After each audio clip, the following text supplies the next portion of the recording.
Hello friends. Did you know nearly 80% of those who watch my videos aren't subscribed? If you enjoy these stories, please hit that subscribe button and leave a like. It really helps. Thank you for being here. By the way, where are you watching from? Let me know in the comments. The morning frost hadn't burned off yet when Jedediah felt the first shudder run through his engine. He was climbing the steep grade toward Whitley Pass, 40,000 pounds of refrigeration equipment chained down tight in his trailer, when the temperature gauge started its slow climb toward red. 28 years of driving these mountains had taught him to read the signs. That particular vibration, the way the engine note changed just slightly, the smell of coolant starting to burn. He eased off the accelerator, watching the gauge, calculating distances. 12 miles to Benson's Hollow ahead, 40 back to the last town. No good options. The steam started as wisps, then billowed white against the cold morning air. Jedediah spotted a pull-off barely wide enough for his rig and eased over, setting the brakes with practiced precision. The shoulder dropped off sharp on the right, nothing but pine trees and a 200-foot fall. On the left, the mountain rose like a wall. He killed the engine and sat for a moment, listening to the tick of cooling metal. The mountains were silent except for wind through the pines. No traffic, no birds, just that particular quiet that comes with altitude and isolation. The damage was worse than he'd hoped. The main radiator hose had split lengthwise, coolant everywhere, already freezing on the engine block in the 14-degree air. His repair kit had tape, clamps, spare belts, but no replacement hose this size. He'd need help, and help was scarce on this stretch of road. His phone showed no signal. The CB radio crackled with static when he tried it, mountains blocking most frequencies. He was about to try walking when he heard an engine approaching from below. An old Ford pickup, early 80s from the look of it, more rust than paint. It slowed, pulled over on the opposite shoulder. The driver was tall, wearing a wool coat that had seen decades of use. His face was weathered, mountain-worn, with pale eyes that studied Jedediah's rig with interest. "Morning," the man said. His voice had an accent Jedediah couldn't quite place, something old-fashioned about it. "Saw your steam from down below. Radiator?" "Hose split. Dead in the water till I can find a replacement." The man walked around the truck, examining it with the eye of someone who knew machinery. "That's a particular size hose. Won't find it in Benson's Hollow. Jimmy's garage is closed anyway. Has been for 3 months." That was news to Jedediah. He'd stopped there just last month for an oil change, but arguing seemed pointless. "Name's Ezra," the man said. "Live up the mountain a ways. My brother Obadiah keeps all manner of parts. Might have something that'll work. Better than sitting here freezing." Jedediah hesitated. 28 years of driving had taught him to be careful about following strangers into the mountains. But the temperature was dropping, his fuel wouldn't last all night running the heater, and no help was coming. "Appreciate the offer," he said finally. He locked the cab, secured the trailer, and climbed into Ezra's truck. It smelled of tobacco and old leather. The seat springs shot, so he sank low.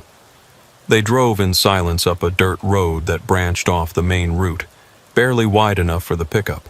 The trees pressed close, branches scraping the sides. "You haul through here regular?" Ezra asked. "Few times a year, based out of Johnson City." "Family man?" "Wife and 2 kids." Ezra nodded slowly. "Family's important.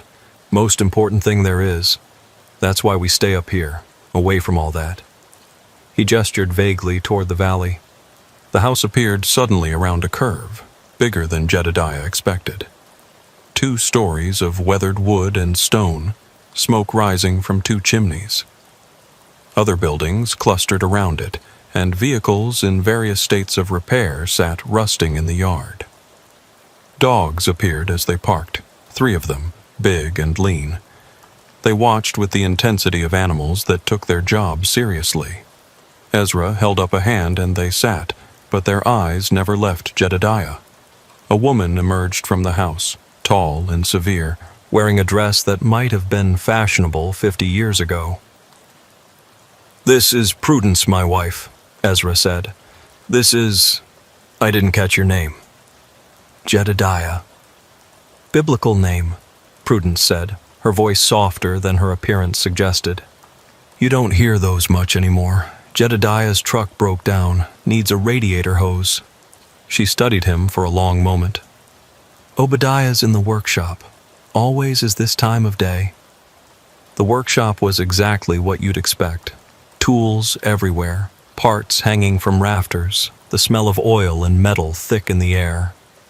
A man was bent over an engine block, and when he straightened, Jedediah saw he could have been Ezra's twin. Same height, same angular face, same pale eyes. "This is Jedediah. Needs a radiator hose for a 2014 Kenworth, 15-liter. Obadiah wiped his hands on a rag that hadn't been clean in years. He turned to a wall covered in hanging hoses and belts, running his fingers along them thoughtfully. "Might have something." He pulled down several hoses, examining each carefully before selecting one. "Should fit. Might need some persuading, but it'll hold." "How much?"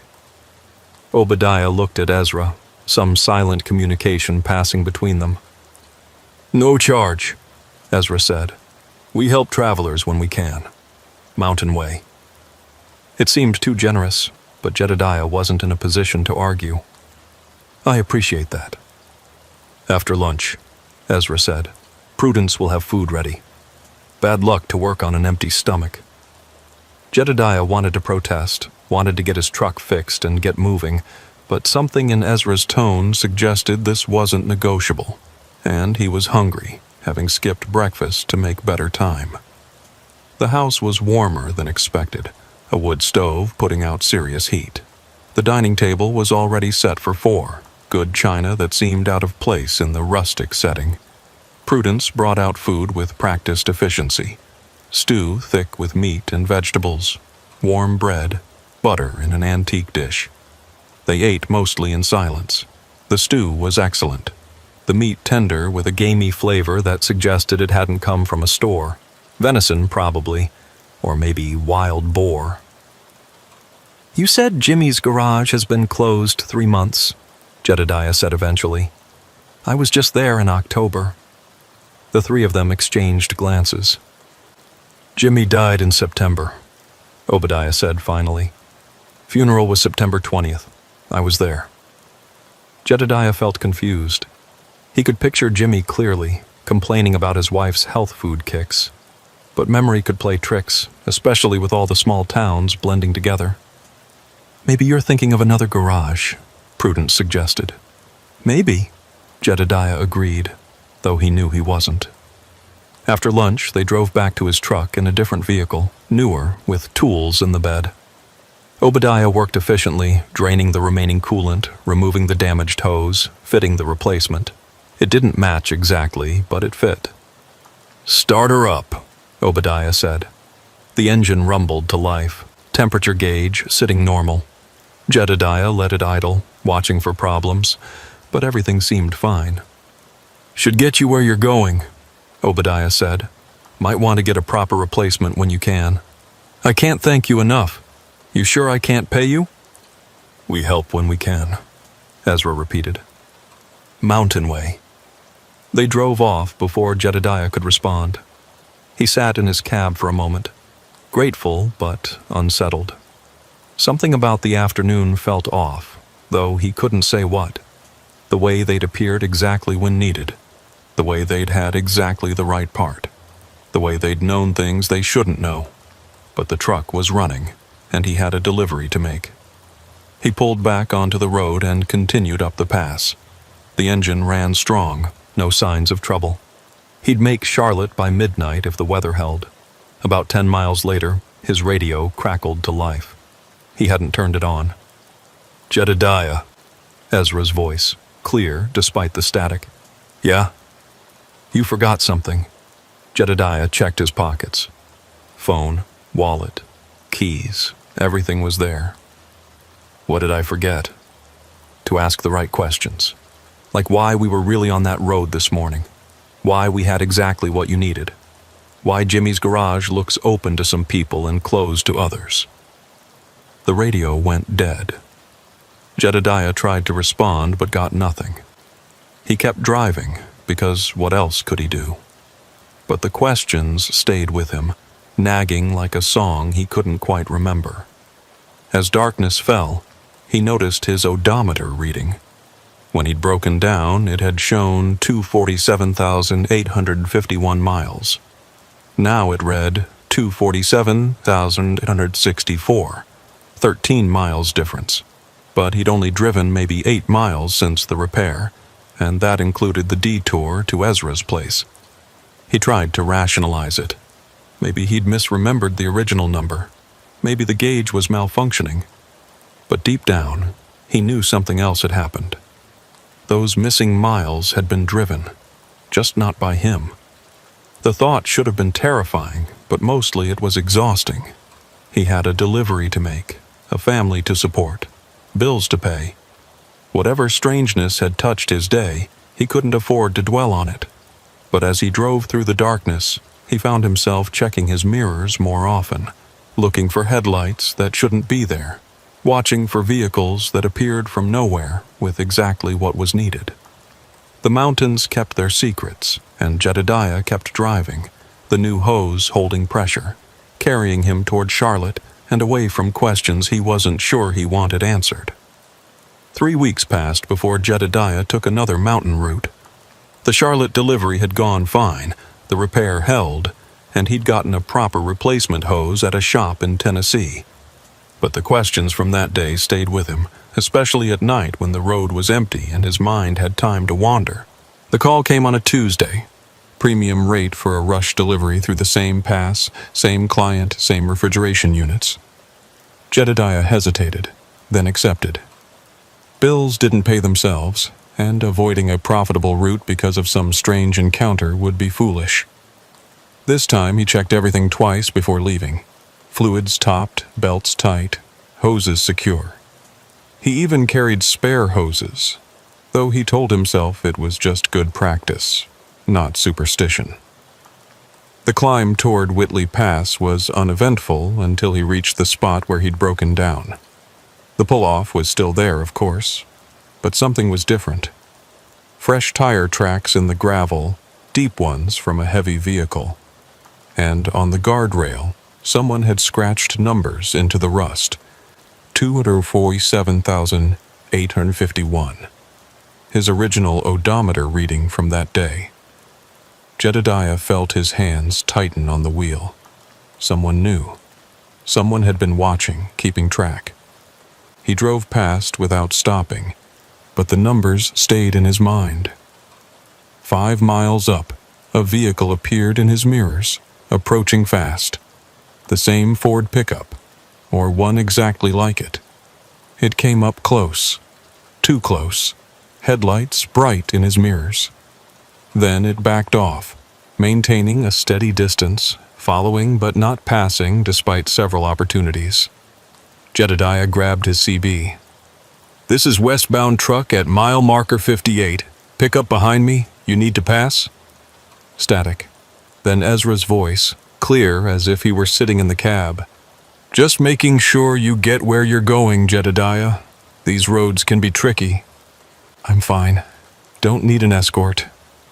Everyone needs help sometimes, even when they don't know it.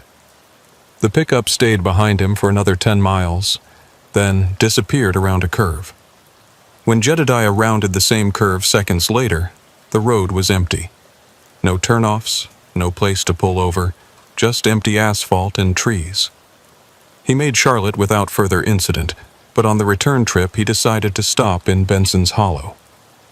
He needed to know about Jimmy's garage, needed to prove to himself that his memory wasn't playing tricks. The garage was there, right where it should be, but it was different. The windows were boarded, the pumps removed, weeds growing through cracks in the concrete. A faded "closed" sign hung on the door, dated September of the previous year. An elderly woman was walking past with a small dog. Jedediah waved her over. "Excuse me, ma'am. Jimmy's garage, when did it close?" She looked at him strangely. "When Jimmy died. 3 months ago. Heart attack at his desk. Terrible thing. I could have sworn I was here in October." "Lots of people say that," she interrupted. "Something about this place makes people think they've been here when they haven't. Or haven't been here when they have. Jimmy used to joke about it, said the garage existed in 2 times at once." She walked on before Jedediah could ask more questions.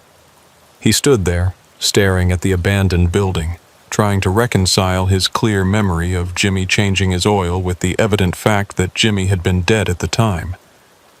He was about to leave when he noticed something in the window, a work order, trapped between the glass and the board. He could just make out the date, October 15th, his name, his truck's license plate number, the oil change he remembered. His phone rang, unknown number, but he recognized the area code, local. "Jedediah?" Prudence's voice, soft but urgent. "You need to come see us." "Why?" "Because you're asking questions, and questions without context can be dangerous. Ezra says to tell you, the 13 miles matter." "What does that mean?" "It means you drove them, but not when you think. Come to the house. Same road, same turn. We'll explain what we can." She hung up before he could respond. Jedediah sat in his truck, engine idling, trying to decide.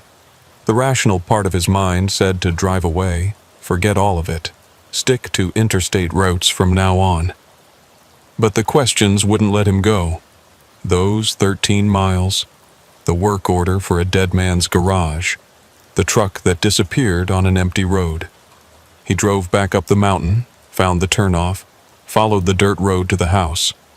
It looked exactly the same, smoke rising from the chimneys, dogs watching from the yard. But this time, there were other vehicles.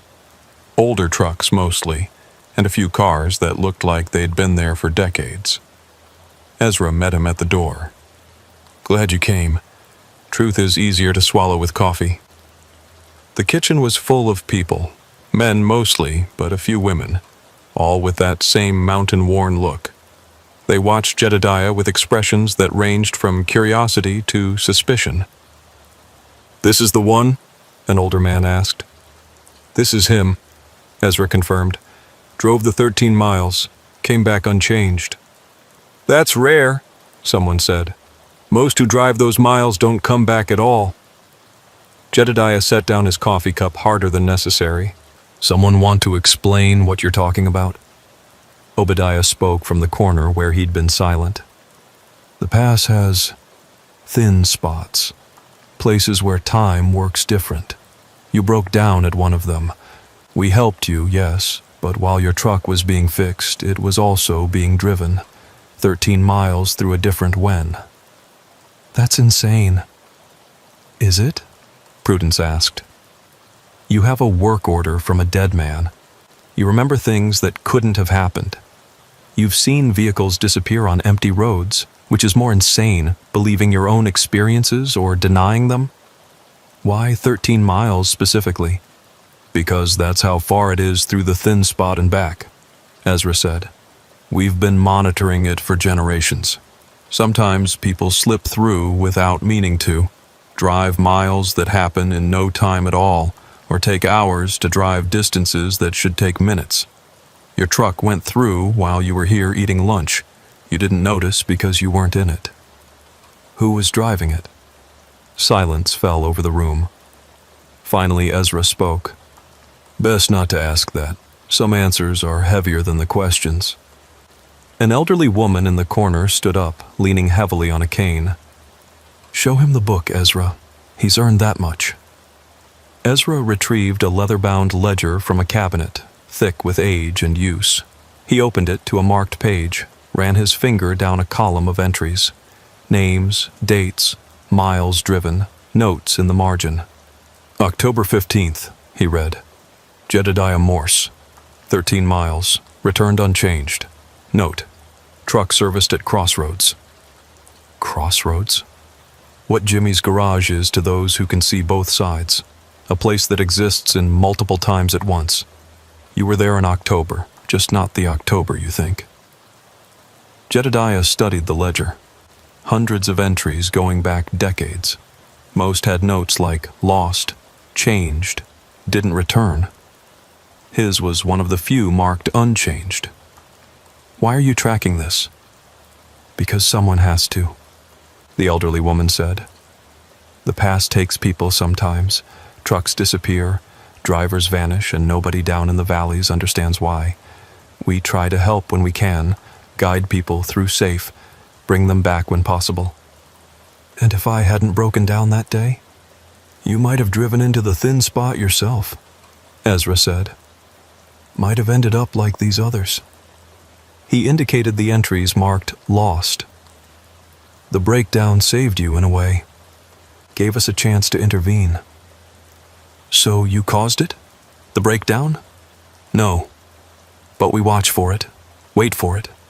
When someone breaks down at that spot, we know they're susceptible to slipping through, so we help, but we also protect. The 13 miles my truck drove were necessary, Obadiah said. A trade, you might say. The thin spot takes its due, one way or another. Better 13 miles of empty truck than a driver who might not find his way back. Jedediah thought about all the missing person reports he'd heard over the years. Truckers who vanished on mountain roads, vehicles found abandoned or never found at all. How many people know about this? More than you'd think, fewer than should, Prudence said. Mountain families mostly, ones who've been here long enough to see the patterns. Some truckers figure it out, the ones who survive their encounters. But talking about it sounds crazy, so most don't. What am I supposed to do with this information? Whatever you want, Ezra said. Keep driving the pass if you need to. We'll watch for you, help if we can, or take other routes. Forget this conversation, pretend the world is simpler than it is. Why tell me at all? Because you came looking for answers, and because you survived unchanged, which means you're somehow resistant to what the thin spot does to most people. That's valuable. Valuable how? The elderly woman spoke again. Sometimes people go missing who shouldn't. Good people, needed people. Someone who can travel the thin spots unchanged might be able to find them, bring them back. You want me to be some kind of... what? Rescue driver? We want you to be aware, Ezra said. That's all for now. Keep your eyes open, trust your instincts, and if you see something that doesn't make sense, remember that sense isn't always what it seems. Jedediah left the house with more questions than answers, but also with a phone number. Emergency use only, Ezra had said. If you see someone about to slip through, or if you slip through yourself, call. We'll do what we can. He drove back to the interstate, took the long way home, tried to process what he'd learned. It was crazy, all of it. But the work order in his wallet was real. The 13 miles on his odometer were real. The memory of Jimmy changing his oil was real, even if it had happened in a time that didn't quite exist. 2 months later, he was driving the pass again when he saw a broken-down rig at that same pull-off. A young driver, maybe 25, standing by his truck looking at a blown tire. Jedediah could have driven past, but something made him stop. Need help? He called out. Spare's flat too, the kid said. Just my luck. Jedediah looked at the spot, at the way the shadows fell, at the faint shimmer in the air that might have been heat distortion or might have been something else. Let me call someone, he said, pulling out his phone. I know some folks who can help. Ezra answered on the first ring. The young driver at the pull-off? We see him. 20 minutes. They arrived in 15, Ezra and Obadiah in a truck with 2 spare tires that happened to be exactly the right size. They worked quick and efficient. got the kid back on the road without any mention of thin spots or missing miles. "Thanks," the kid said to Jedediah before leaving. "Lucky you stopped." "Yeah," Jedediah agreed. "Lucky." After the kid drove off, Ezra turned to Jedediah. "You saw it. The shimmer. You knew he was in danger." "I don't know what I saw." "You saw enough. That boy would have changed his tire himself, driven straight into the thin spot at the worst possible time. Would have been another lost entry in the book. So I saved him? You gave us the chance to save him. That's what we meant by valuable." The pattern continued for 6 months. Jedediah would drive the pass, sometimes seeing nothing unusual, sometimes spotting that telltale shimmer in the air. When he did, he'd call Ezra, and they'd find a way to intervene. A convenient breakdown, a sudden detour, something to keep the potential victim away from the thin spots at the wrong time. But then came the night that changed everything. It was late November, the pass already treacherous with black ice. Jedediah was hauling a load of steel beams, heavy enough that he had to take the grades slow. Snow had started falling an hour back, thick flakes that cut visibility to maybe 50 feet. He was approaching the pull-off when he saw the jackknifed rig blocking both lanes. No lights, no flares, just a massive obstacle appearing out of the snow. He hit the brakes careful, felt the anti-lock system fighting for grip, managed to stop just feet from the trailer. The truck was running but empty. Driver's door hung open, snow already accumulating on the seat. Fresh tracks led off into the woods, but something about them was wrong. They went in a perfectly straight line, regardless of trees or obstacles, like whoever made them had walked through solid objects. Jedediah called Ezra. The phone rang once, then went dead. He tried again. Nothing. His CB was silent too, not even static. He grabbed his flashlight and emergency kit, locked his cab, and followed the tracks. They led into the woods for maybe 100 yards, then simply stopped. No turnaround, no body, just an end like the person had ceased to exist mid-step. "You shouldn't be here." Jedediah spun around. A man stood behind him, wearing a trucker's uniform from what looked like the 1970s. His face was pale, almost translucent, and his eyes had that 1,000-yard stare of someone who'd seen too much. "Who are you?" "Name's Marcus. Or was. Hard to say what I am now." He looked at his hands like he was surprised to see them. "Been walking these woods for... Time doesn't work right here. Could be days, could be decades." "Are you the driver of that jackknifed rig?" "That's my truck, but also not. It's complicated."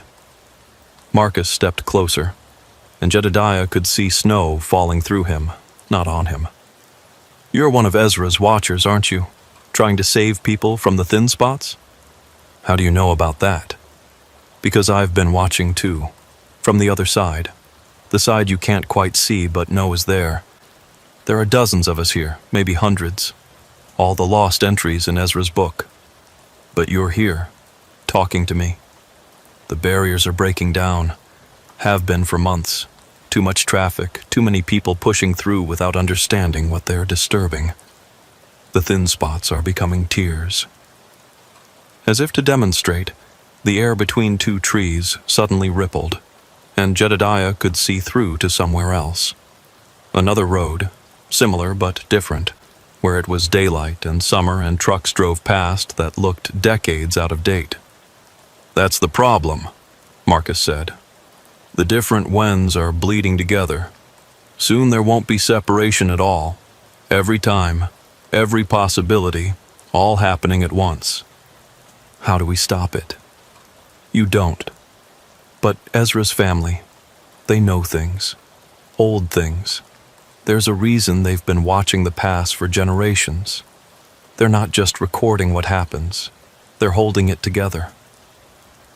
A sound echoed through the woods, like metal tearing, but deeper, more fundamental. The shimmer in the air spread, and suddenly Jedediah could see multiple versions of the same space. The jackknifed truck was there in some, gone in others. Marcus existed in a few, was absent in most. "Get back to your truck," Marcus said urgently. "Drive through, don't stop, no matter what you see. And tell Ezra the confluence is starting. He'll know what that means."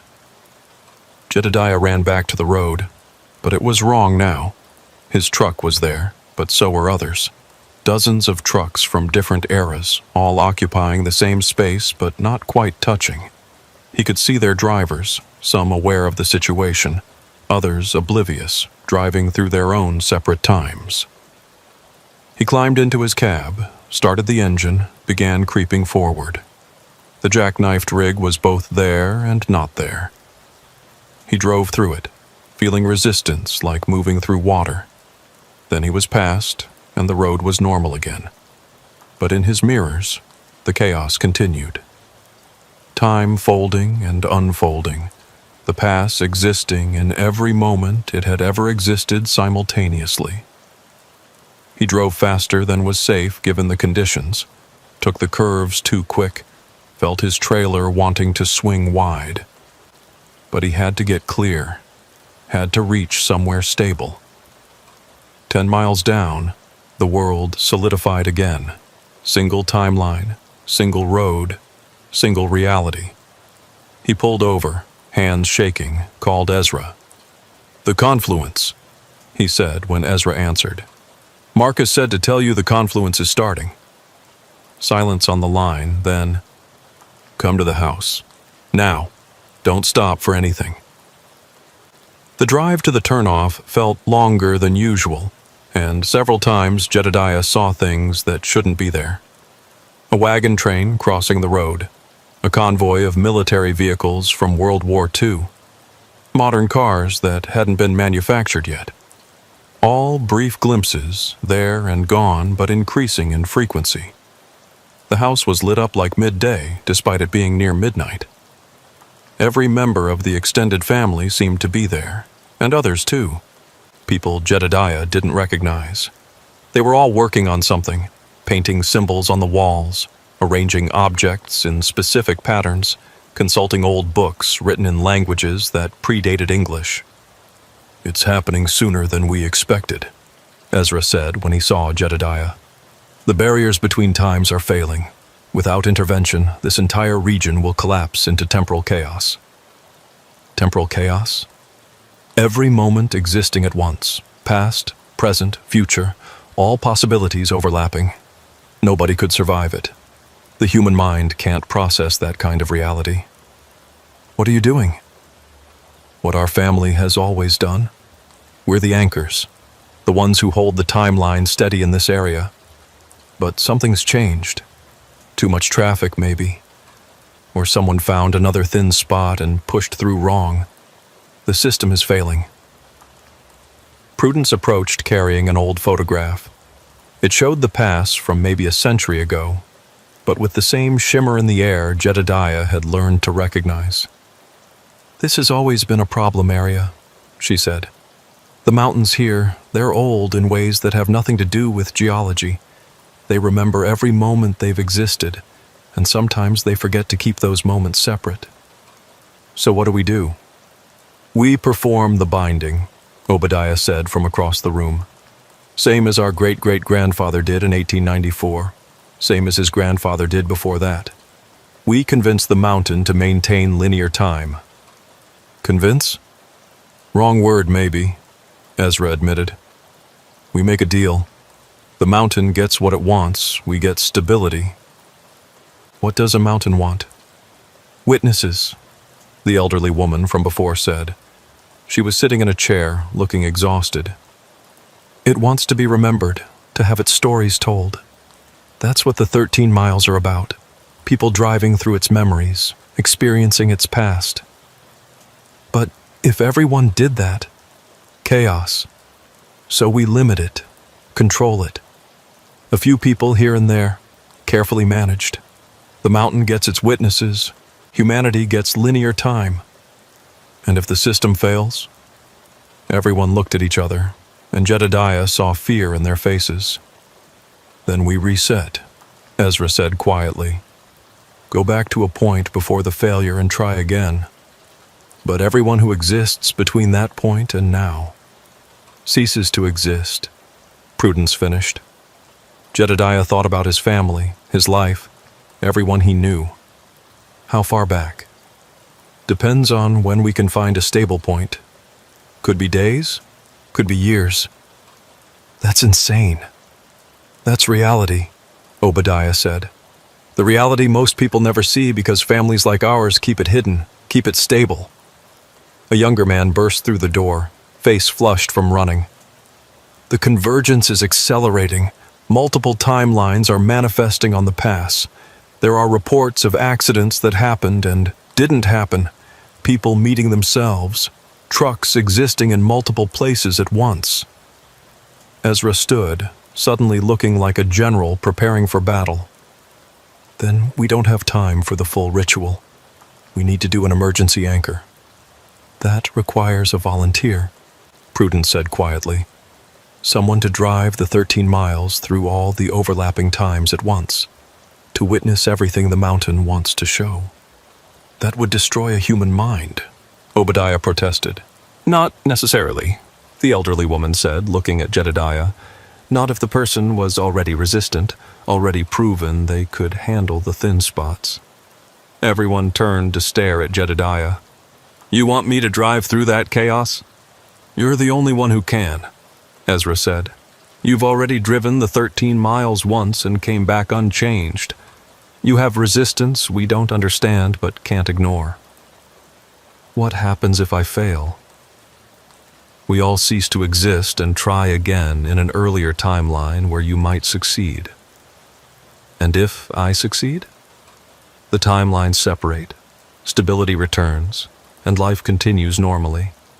Plus, you'll have memories of every moment this pass has ever existed, the weight of centuries of travel, every story, every life that crossed these mountains. Jedediah thought about the jackknifed truck, about Marcus walking through trees, about the chaos spreading down the mountain toward populated areas. What do I have to do? Drive the pass, Ezra said. Start at the bottom, drive to the top, then back. 13 miles exactly. Don't stop. Don't deviate no matter what you see. The mountain will show you everything, and you have to witness it all. When? Now. Every minute we wait, the convergence gets worse. Jedediah stood, checked his keys, started toward the door. Prudence caught his arm. You'll see terrible things. Beautiful things. Things that will make you want to stop, to help, to change what happened. You can't. You're a witness, not a participant. Remember that. He drove back to the pass, where reality was coming apart at the seams. The road existed in dozens of versions simultaneously. Dirt trail, paved highway, futuristic something that hadn't been built yet. All overlapping, all equally real. He entered the chaos at exactly midnight, driving into a world where time had no meaning. His speedometer showed different speeds simultaneously. His odometer ran backward and forward at once. The radio played songs from every decade, all at the same time. The first mile showed him the indigenous people who originally used this pass, walking trails that would become roads. He saw them all at once, thousands of years of travel compressed into a single moment. The second mile was early settlers, wagons struggling up grades that didn't quite match the modern road. He saw accidents, deaths, births in wagon beds, the whole human drama of westward expansion. The third mile was the Civil War, troops moving through the pass, battles fought where rest stops would later be built. He could smell gunpowder, hear screams, feel the mountain remembering violence. Each mile brought new eras. The advent of automobiles, their drivers terrified of the grades.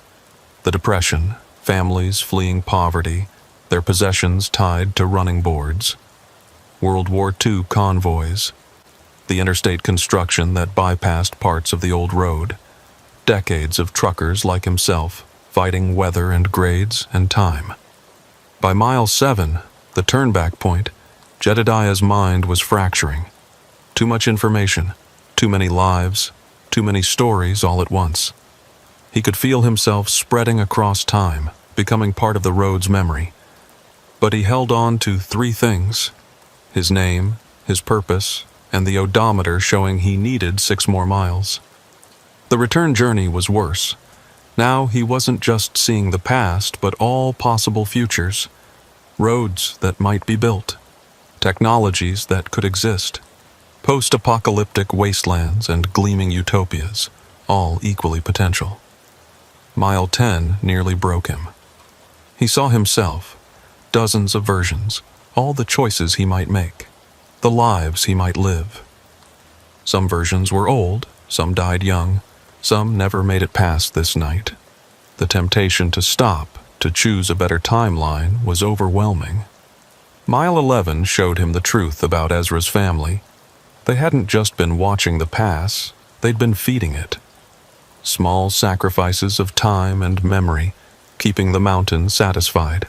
He saw generations of them, making the same deal, paying the same price. Some years of their lives simply didn't exist, given to the mountain to maintain the balance. Mile 12 was Marcus and all the others like him, the lost ones, existing between times. They weren't dead, weren't alive, were something else. The mountain's permanent witnesses, experiencing every moment simultaneously, their consciousness spread across all of time. The final mile was the worst and the best. He saw the mountain itself, not as rock and earth, but as something older, something that existed before linear time, that remembered when past, present, and future were all now. It wasn't malevolent, wasn't benevolent, was simply other, trying to exist in a universe that had chosen sequential time. And then he was through. 13 miles exactly. The world snapped back into focus. Single timeline, single reality. He pulled over, gasping, his mind reeling with centuries of memory that were already starting to fade like dreams. His phone rang. Ezra, you did it? The convergence is stabilizing. How much do you remember? Too much, not enough. His voice sounded strange, older maybe, or just tired. The mountain, it's not from here, is it? No, it's older than here, older than Earth maybe. It just wants to exist the way it always has, with all times happening at once. We force it into linear time, and in exchange, some people slip through. Experience the mountain's reality, become witnesses to what it really is. Yes, and now you're one of them. One of the few who've seen both sides and survived intact. What happens now? Now you go home, live your life, but you'll always see the thin spots, always know where time isn't quite stable. You can help us maintain the balance, or you can try to forget. Most choose to forget. And if I don't?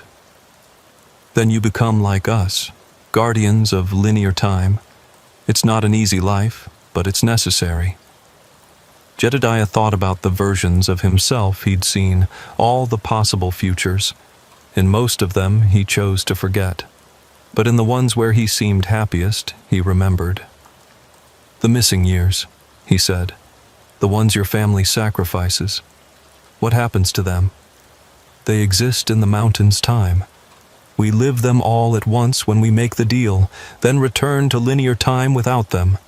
It's why we age strangely, why we sometimes know things we shouldn't. And Marcus? The other lost ones?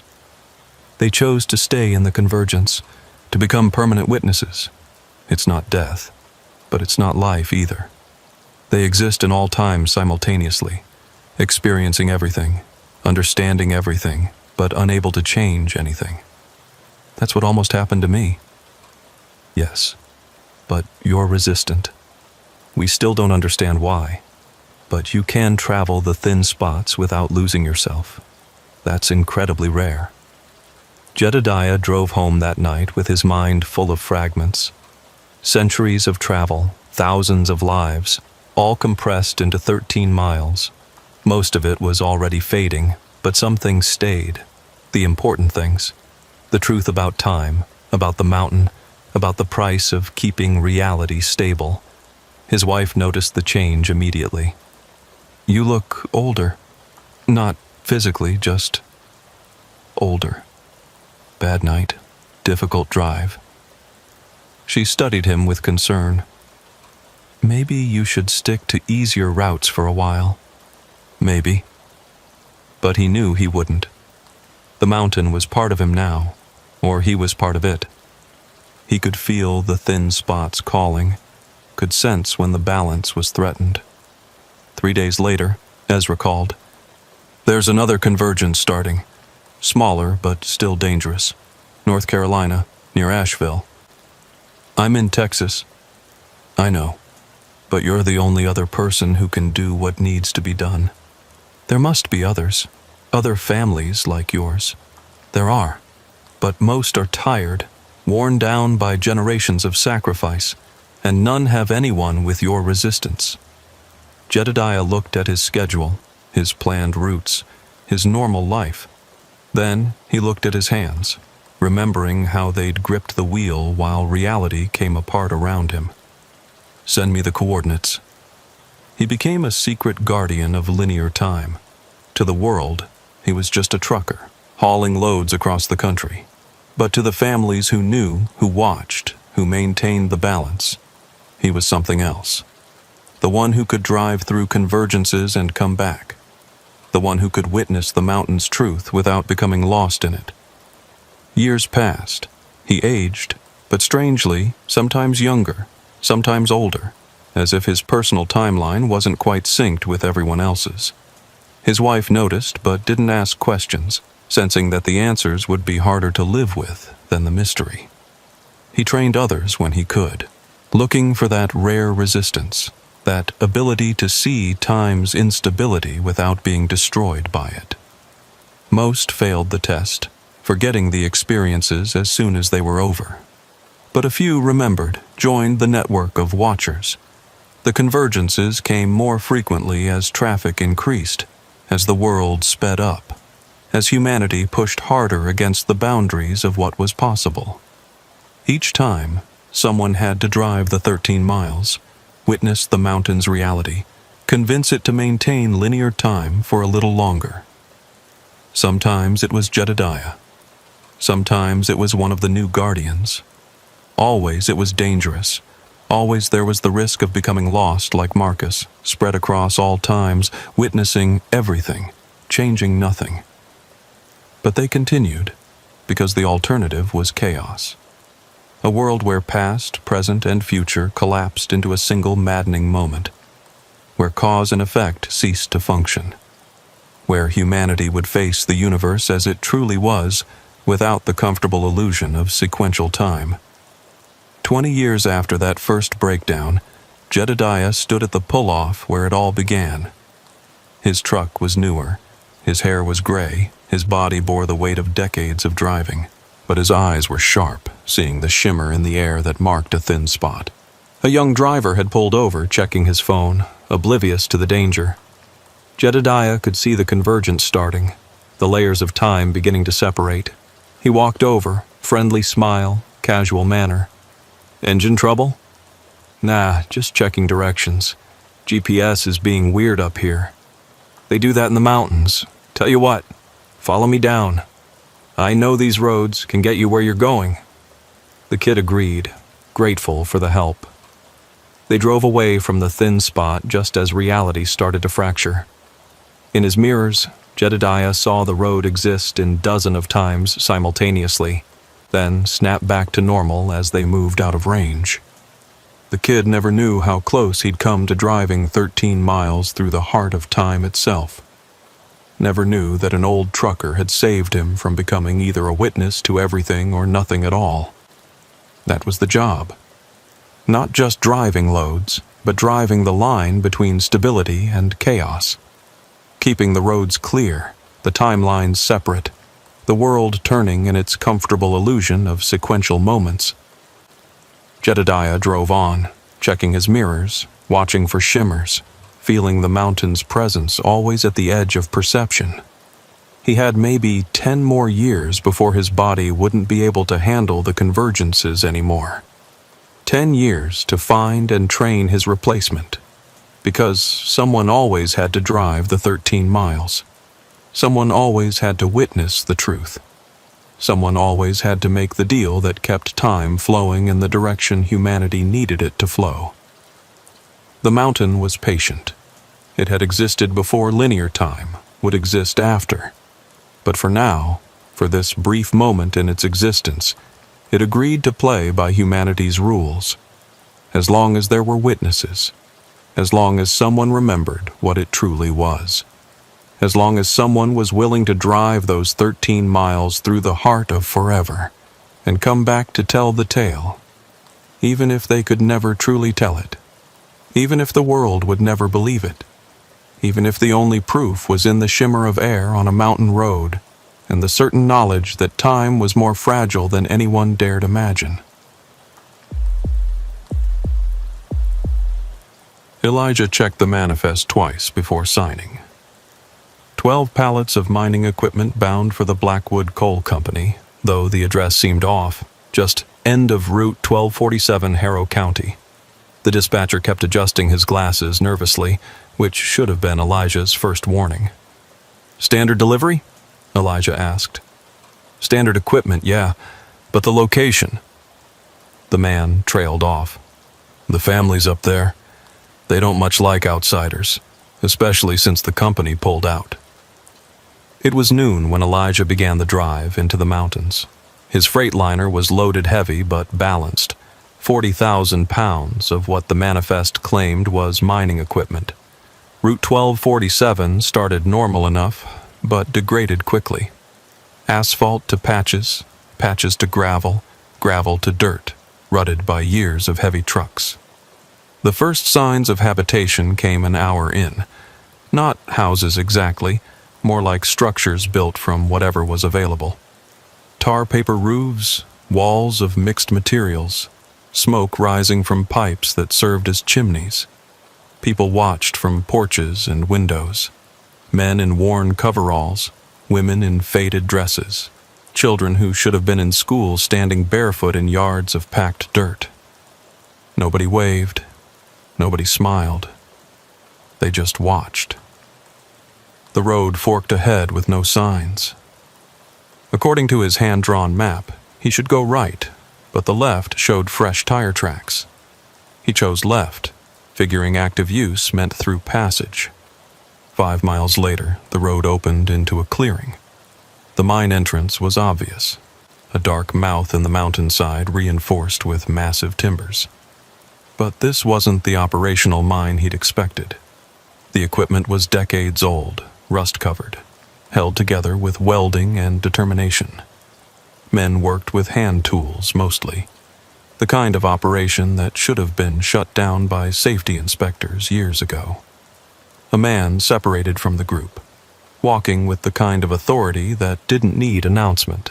Maybe 40, built solid from a lifetime of physical labor, clean-shaven, unusual for these parts. "You're early," he said when Elijah climbed down. "Expected you at 2. Elijah checked his watch. 1:30. "Made good time." "I'm Silas Crenshaw. I run this operation." His handshake was firm enough to hurt. "Though I'm curious what you think you're delivering." "Mining equipment, says so on the manifest." Silas smiled, but it didn't reach his eyes. "Mining equipment, sure. Let's get it unloaded." A man appeared with a forklift that looked ready to fall apart. Hiram, Silas called him, older, with the permanent stoop of a lifetime underground.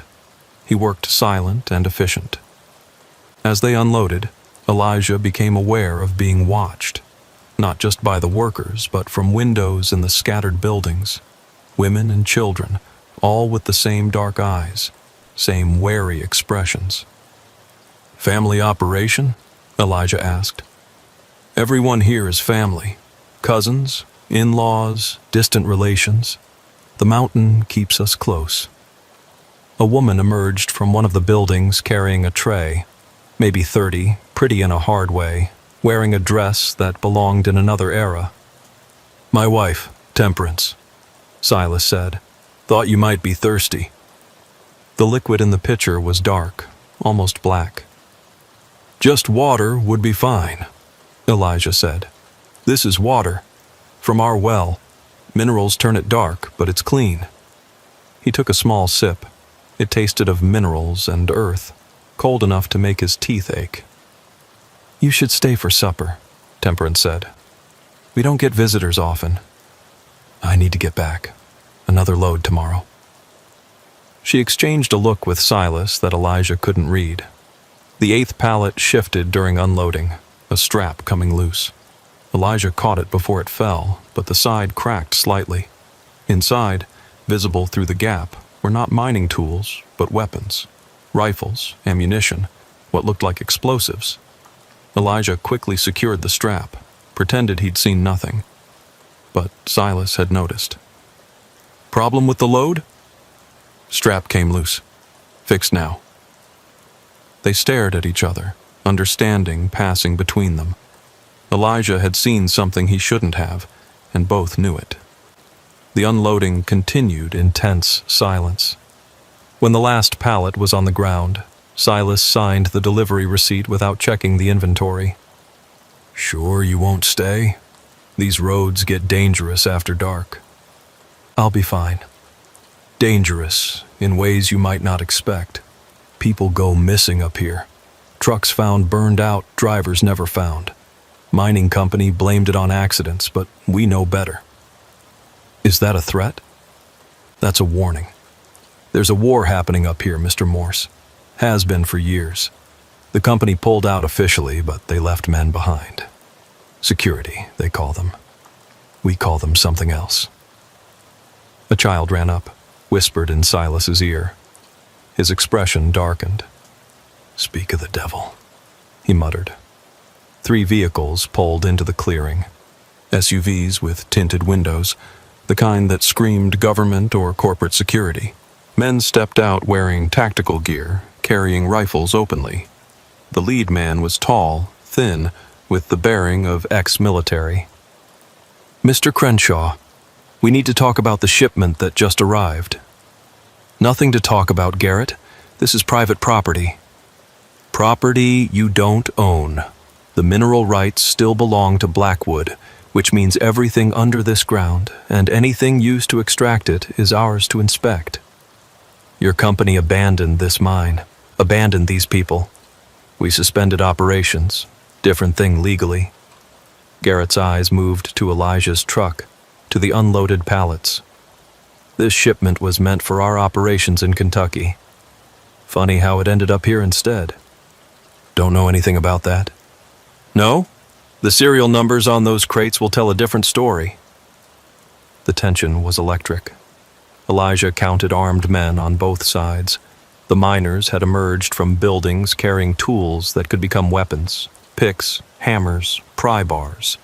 But they were outnumbered and outgunned. "You should leave," Silas said quietly. "This doesn't concern you." But Garrett stepped forward. "Actually, it does. Mr. Morse here just delivered stolen property. That makes him an accessory."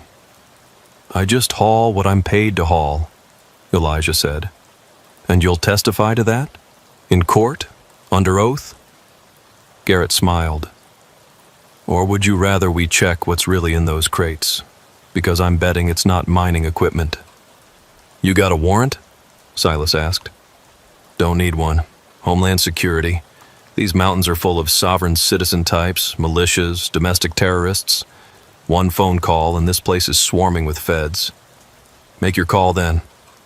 Garrett pulled out a satellite phone, started dialing. Silas watched him, calculation in his eyes. The armed men on both sides shifted slightly, fingers moving closer to triggers. "Wait," Temperance said, stepping forward. "No need for calls. Check the crates if you want. It's just equipment. Old stuff we bought surplus." Garrett paused, studying her. "Open one." Hiram looked at Silas, who nodded slightly. He approached one of the crates, not the one Elijah had seen into, and pried it open. Inside were indeed mining tools, old but functional. "All of them," Garrett said. "That'll take hours." "Then we'd better get started." This was escalating toward something bad. Elijah could feel it. When they opened the crate with the weapons, there would be violence. These families were cornered, desperate, and armed. Garrett's men were professional but outnumbered by people who knew this terrain. "I need to go," Elijah said. "Got another run tonight." "You're not going anywhere," Garrett said. "You're a material witness." "To what? A delivery? I've got paperwork. Everything's legal on my end." "We'll see about that." One of Garrett's men moved to block Elijah's truck. Others spread out, creating a perimeter. The families responded, surrounding the outsiders. Children were quickly ushered inside. Women disappeared, probably to get more weapons. "This is about to go very wrong," Elijah said quietly to Silas. "It went wrong when the company decided we didn't matter," Silas replied. "When they shut down the only job source for 100 miles. When they left us to starve while they sat on mineral rights they'll never use." "Those weapons." "Protection. Garrett's men have been harassing us for months, trying to force us out so the company can sell the land to developers. This mine is all we have." A woman's scream cut through the tension. Everyone turned. One of Garrett's men had grabbed a teenage girl who'd been trying to reach one of the houses. He had his arm around her throat, using her as a shield. "Let her go," Silas said, his voice deadly calm. "Everyone backs off," the man said. "We're leaving with the truck driver and the manifest. Any problems, the girl comes too." The girl's mother appeared in a doorway holding a hunting rifle. "You let my daughter go or I'll put a hole through your head. You'll hit her too at this range." The situation balanced on a knife's edge. Elijah could see fingers on triggers, hammers being cocked, everyone waiting for someone else to make the first move. Then Silas did something unexpected. He set down his weapon, raised his hands, and walked slowly toward the man holding the girl. "Take me instead," he said. "I'm the one you want. I run this place. The girl's just a kid. Stay back. I'm unarmed. Look." Silas turned slowly, showing he had no weapons. "Let her go. Take me. I'm worth more as a hostage anyway." The man hesitated, and in that moment of uncertainty, the girl bit his arm hard. He loosened his grip just enough for her to twist away and run. Her mother grabbed her, pulled her inside. Garrett's man raised his rifle toward them, but Garrett stopped him. "Stand down. We're not here to hurt kids." "Then what are you here for?" Silas asked. "The truth. About what's really in those crates." "About what you're planning. We're planning to survive, that's all. Your company took everything else." Garrett lowered his weapon slightly. "Open the rest of the crates, all of them. Let's see what we're really dealing with." Silas nodded to his people. One by one, they opened the crates. Tools in most, some food supplies, medical equipment. Then they got to the one Elijah had seen into. "Stop," Silas said. That one you don't want to open." "Why not?" "Because once you see what's in there, there's no going back. No pretending this is just about mineral rights." Garrett approached the crate himself. "Open it." Hiram pried it open. The weapons were there, as Elijah had seen. But underneath them was something else. Documents, hundreds of them. Photos, maps. Garrett picked up one of the documents, his face paling as he read. "Where did you get these?" "Your company isn't as good at destroying evidence as they think," Temperance said. 23 miners dead from preventable accidents. Safety reports falsified. Inspectors bribed. And the big one, the aquifer contamination you've been hiding for 3 years. You can't prove any of this. We have the water samples, the medical records of everyone in this hollow getting sick, the internal memos where your bosses discuss the cover-up." Garrett set down the document carefully. "What do you want?" "We want you to leave. Stop harassing us. Let us work this played-out mine for whatever coal is left. In exchange, these documents stay buried. That's blackmail. That's survival. Garrett stood silent for a long moment, his men waiting for orders. The families watched, weapons still ready but not aimed. The only sound was wind through the hollow and the distant creak of the old mining equipment. "I need to make a call," Garrett finally said. "No calls," Silas said. "You decide now. Here, between us." "I don't have that authority." "Then get it." Garrett looked at his men, at the armed families, at the documents that could destroy his company. "Give me an hour. Let me talk to my team, privately." Silas nodded. "1 hour. We'll be waiting." Garrett and his men retreated to their vehicles. Elijah started toward his truck, but Silas stopped him. "You need to stay. You're part of this now." "I just delivered cargo." "Cargo you knew wasn't mining equipment. I saw your face when that crate opened. You knew, but you kept quiet. That makes you one of us, like it or not." They waited in tense silence. Some of the children emerged from hiding, but their mothers kept them close. Men stayed at their posts, watching the SUVs where Garrett's team was presumably debating their options. Temperance approached Elijah with a cup of coffee. Real coffee, not the mineral dark water from before. "You seem like a good man," she said. "Wrong place, wrong time. Story of my life? How'd you get into hauling for people like us?" "People like you?" "People the world forgot. People living on land everyone else wants. People who fight back when pushed. I haul for whoever pays. Don't usually ask questions." "But you knew this wasn't normal mining equipment." Elijah was quiet for a moment. "My dispatcher said it was a rush job. Triple rate, cash on delivery. Yeah, I knew something was off." "And you took it anyway?" "I've got bills, family, a son who needs medical treatment that insurance won't cover." Temperance's expression softened. "What's wrong with him?" "Kidney disease. Needs a transplant. We're on lists, but lists don't pay for the surgery." "So you take dangerous jobs?" "I take what I can get." She studied him with those dark eyes that seemed to run in the family. "If this goes bad, if shooting starts, you get in your truck and drive. Don't stop. Don't look back." "What about you, the children?" "We've been preparing for this fight for 3 years.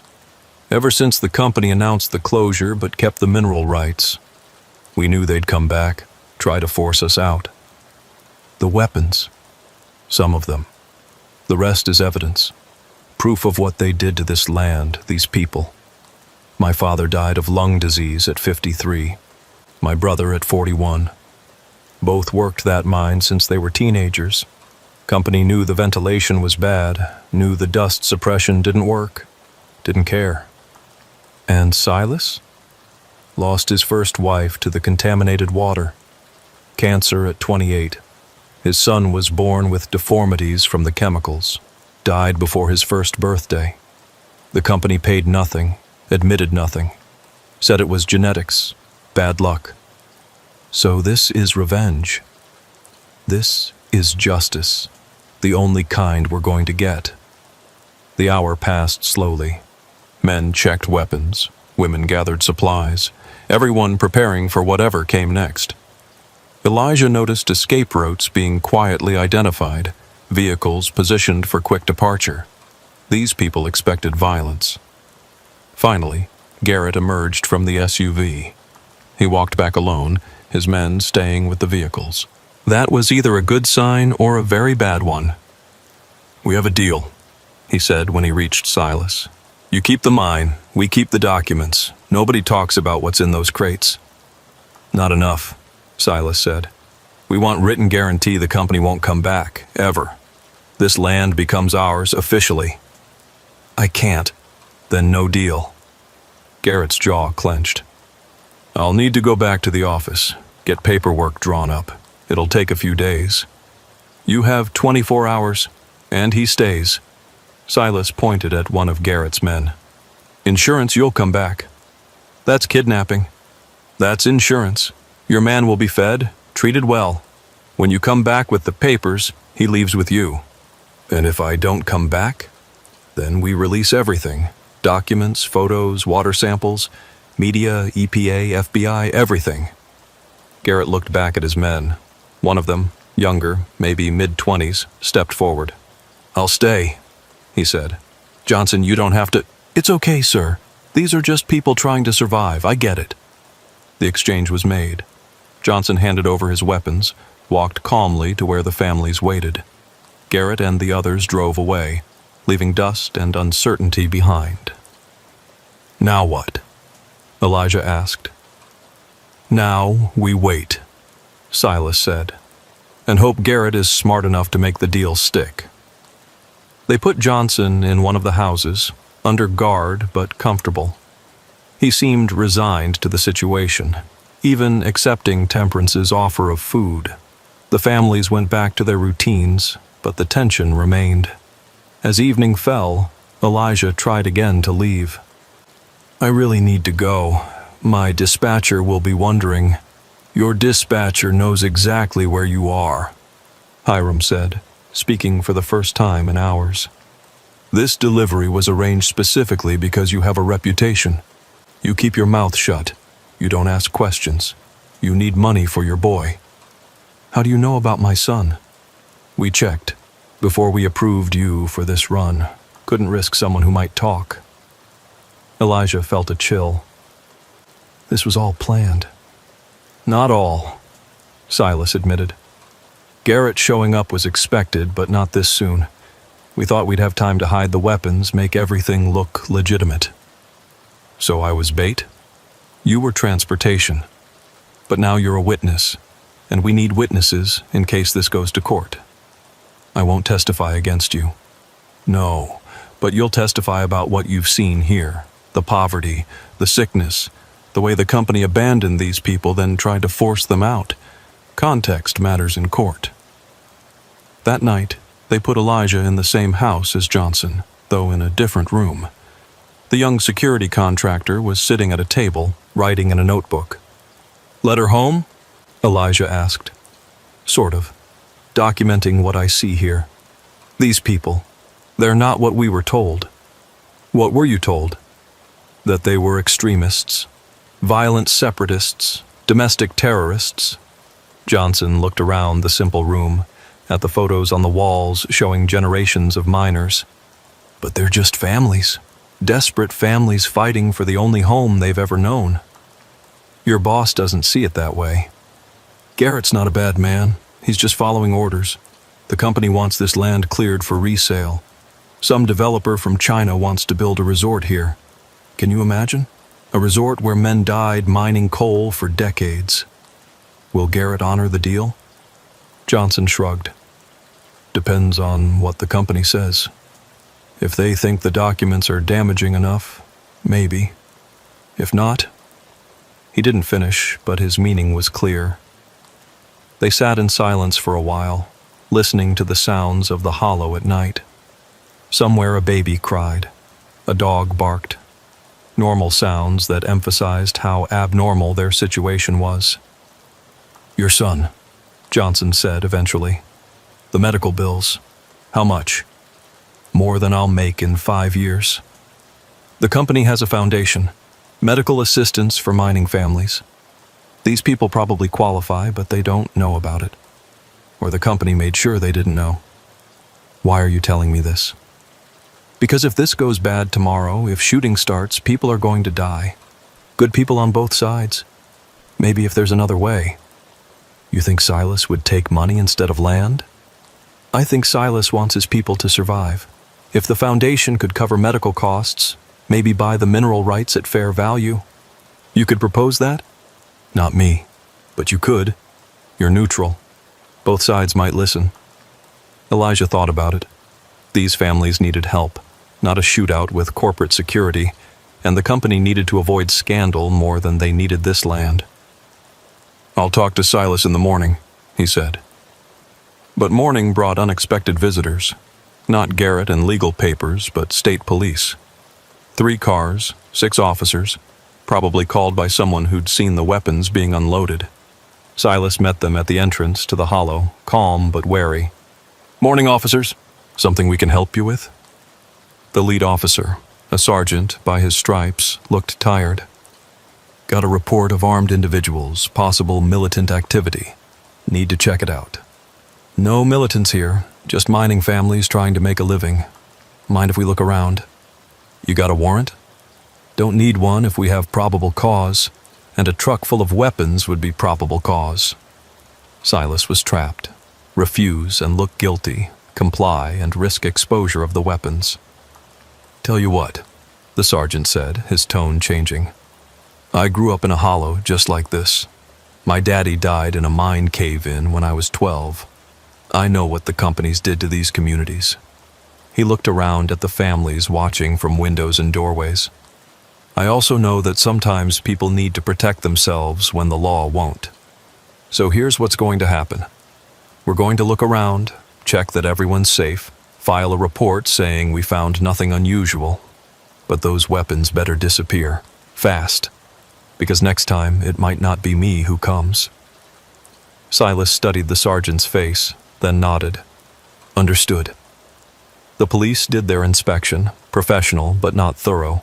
They checked the houses, talked to some families, ignored the crates that were now covered with tarps. Johnson stayed hidden, Elijah stayed quiet, and within an hour the police were gone. "We need to move everything," Silas said as soon as the police cars disappeared. "They'll be back, or feds will come. We've got maybe 6 hours." The families worked fast. Weapons were loaded into trucks, documents hidden in an old mine shaft, evidence scattered to a dozen hiding places. Elijah and Johnson helped, though Elijah wondered what he was becoming part of. By noon, the hollow looked like nothing more than a poor mining community. The crates were broken down for firewood, the weapons hidden or buried, the documents sealed in waterproof containers deep underground. That's when Garrett returned. Not with papers, but with more men. 24 of them, some in uniform, others in plain clothes that didn't hide their military bearing. They surrounded the hollow before anyone could react. "Changed your mind?"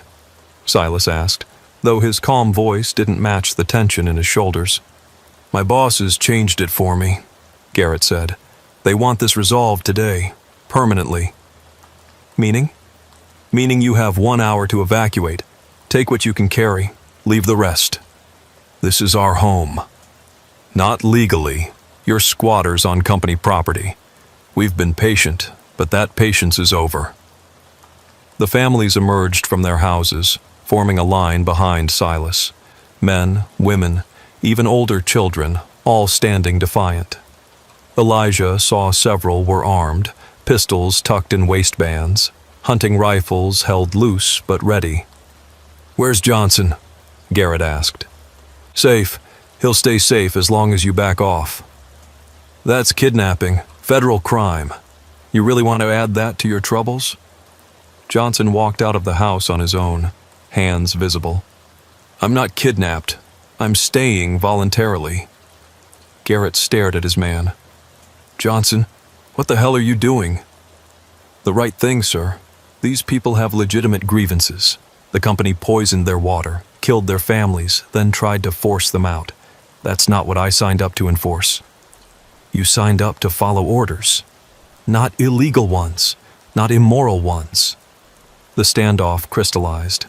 Garrett's men spread out, taking tactical positions. The families did the same, using their knowledge of the terrain. Elijah found himself in the middle, physically and metaphorically. "This is going to be a massacre," he said to Garrett.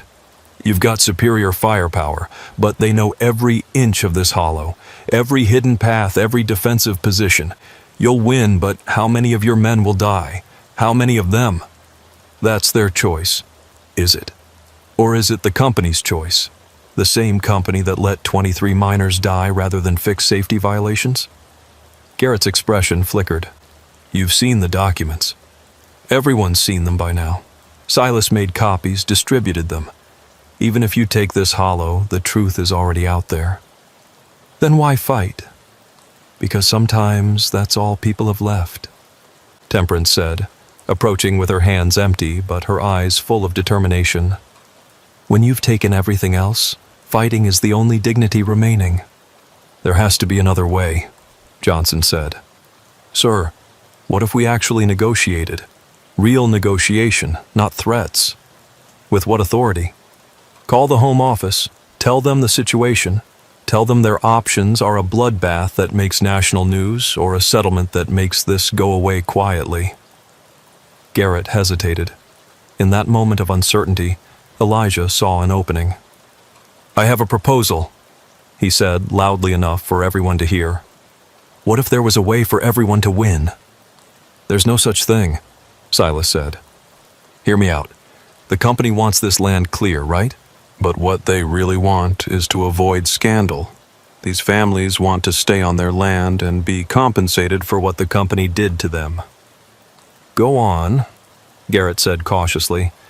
The company buys out each family. Fair market value plus compensation for health claims. The families relocate, but with enough money to start over properly.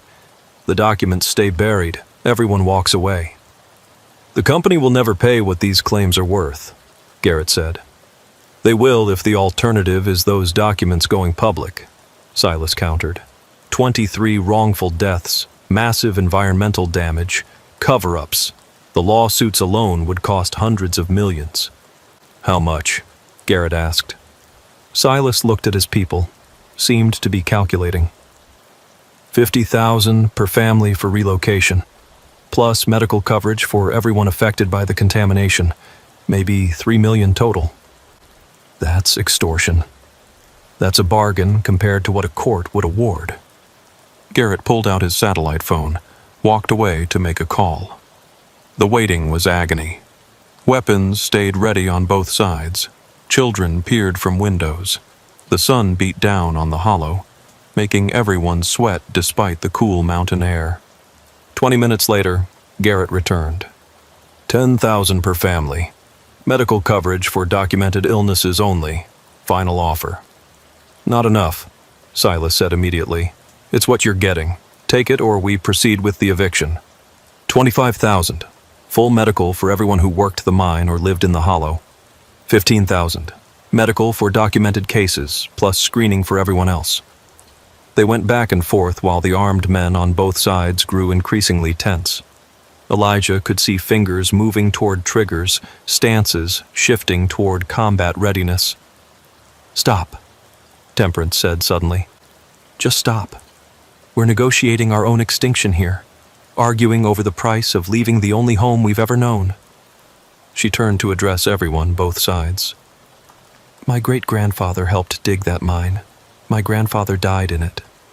My father, too. This hollow has been watered with our blood for 4 generations. And now we're supposed to just walk away for money? What's the alternative? Garrett asked, not unkindly. We stay. We work the mine ourselves. Small operation, just enough to survive. The company keeps the mineral rights but leases them to us. Cheap. Call it compensation for past damages. That's not going to happen. Why not? The company doesn't want to work this mine. Too played out, too expensive. But for us, with minimal equipment, family labor, we could make it work. Silas picked up the thread. 5-year lease, nominal fee. We maintain the property, keep squatters out, and the company avoids all the bad publicity. Garrett was quiet, calculating. I'd have to sell it to them as property management rather than mining rights. Whatever works. Another phone call. This time, Garrett was gone for almost an hour. When he returned, he looked tired but somewhat relieved. 1-year lease, renewable. You pay utilities and taxes. Any safety violations, any problems, and you're gone. The weapons disappear permanently. The documents are destroyed. 3-year initial lease, Silas countered. The documents go in a safety deposit box. If the company honors the deal, they stay there forever. 2 years. The documents go to a lawyer, sealed unless the company breaches. Silas looked at his people. One by one, they nodded. Deal. The relief was palpable. Weapons were lowered, stances relaxed. But Elijah noticed not everyone looked happy. Some of the younger men seemed disappointed, like they'd wanted the fight. "This isn't over," one of them muttered. "They'll be back. Companies always come back." "Then we'll be ready," Silas said firmly. "But today, we survive. That's what matters." The evacuation that had been threatened became instead a negotiation of details. Lawyers would be involved, papers drawn up, everything made legal. It would take weeks, but the immediate crisis was over. "You can go," Garrett told Elijah. "Forget you were here. Forget what you saw. Hard to forget something like this. Try for your own good." Elijah looked at the families, at the mine, at the hollow that had almost become a battlefield. "What about my delivery fee?" Silas actually smiled. "Hazard pay included." He handed Elijah an envelope, thick with cash. "For your son, and your silence." As Elijah climbed into his truck, Johnson approached. "You did good today. Prevented a massacre." "Did I? Or did I just delay it?" "Sometimes delay is all we get. Time to find better solutions." Elijah started his engine, began the long reverse down the narrow road. In his mirrors, he could see the families already getting back to their lives. Children emerging from hiding, women starting cook fires, men heading toward the mine entrance. They'd want a reprieve, nothing more. 2 years to prove they could make it work. 2 years before the company found another reason to force them out. But for people who'd been living day to day, 2 years was a lifetime. The drive out of the mountains felt longer than the drive in. Every shadow could hide an ambush that wasn't coming. Every vehicle could be carrying men intent on ensuring his silence. But nothing happened. He reached the interstate unmolested, joined the flow of normal traffic, became just another trucker hauling freight. That night, in a motel outside Raleigh, he counted the money Silas had given him. $20,000. Enough for a down payment on his son's treatment. Blood money, some would call it. He called it survival. The news never reported anything about the hollow. No mention of armed standoffs or corporate malfeasance. Whatever lawyers got involved, they kept it quiet. The documents stayed sealed, the weapons stayed hidden, and life went on. But Elijah kept track. Every few months he'd check on the hollow. The families were still there, still working the mine with equipment held together by determination and welding rod. The company hadn't returned yet. The peace held, fragile as it was. A year later, his son recovering from successful surgery, Elijah got a call. Unknown number, but he recognized the voice. "We need another delivery," Silas said. "Legitimate this time. Mining equipment, real stuff. You interested?" "Same place?" "Same place. We're actually making a go of it. Small operation, but profitable. Enough to keep everyone fed." "The company?" "Renewed our lease. Turns out we're cheaper than security guards for keeping the property intact." Elijah thought about it. The money would be good, and legitimate work was always better than the alternative. "Standard rates?" "Plus a bonus, for old time's sake." He took the job. The drive into the mountains was different this time. No surveillance, no weapons, no standoff.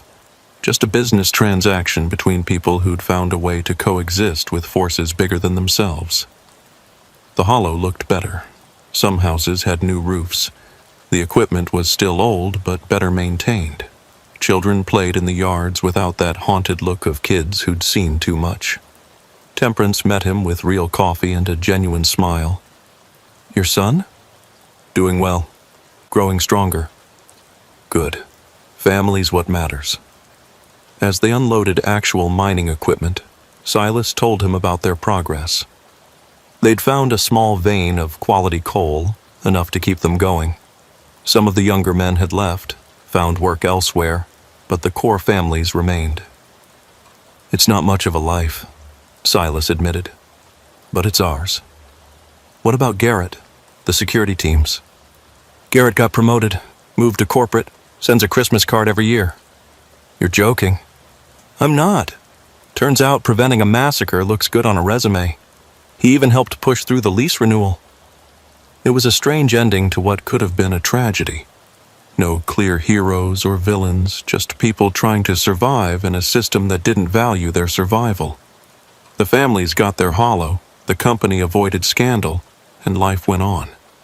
But Elijah knew it was temporary. Everything was. The coal would run out.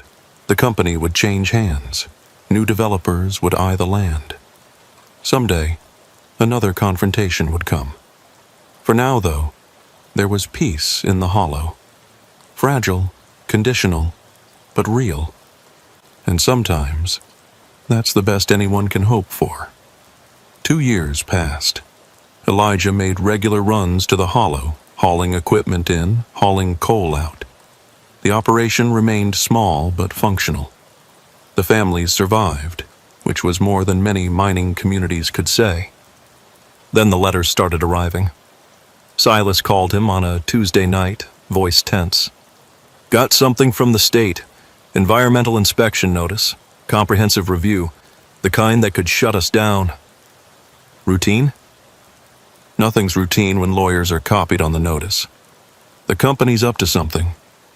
Elijah was scheduled for a delivery that Thursday. When he arrived, the hollow was transformed. State officials were everywhere, taking water samples, soil samples, measuring air quality. Men in suits documented everything with cameras and clipboards.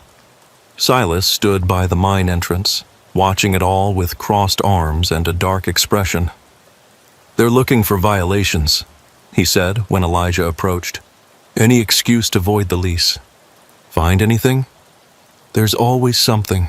Equipment not up to code, safety procedures not documented properly, storage of chemicals. If you look hard enough, you'll find violations." A state inspector approached, young woman with her hair pulled back severe, clipboard ready. "You're operating a vehicle on mine property.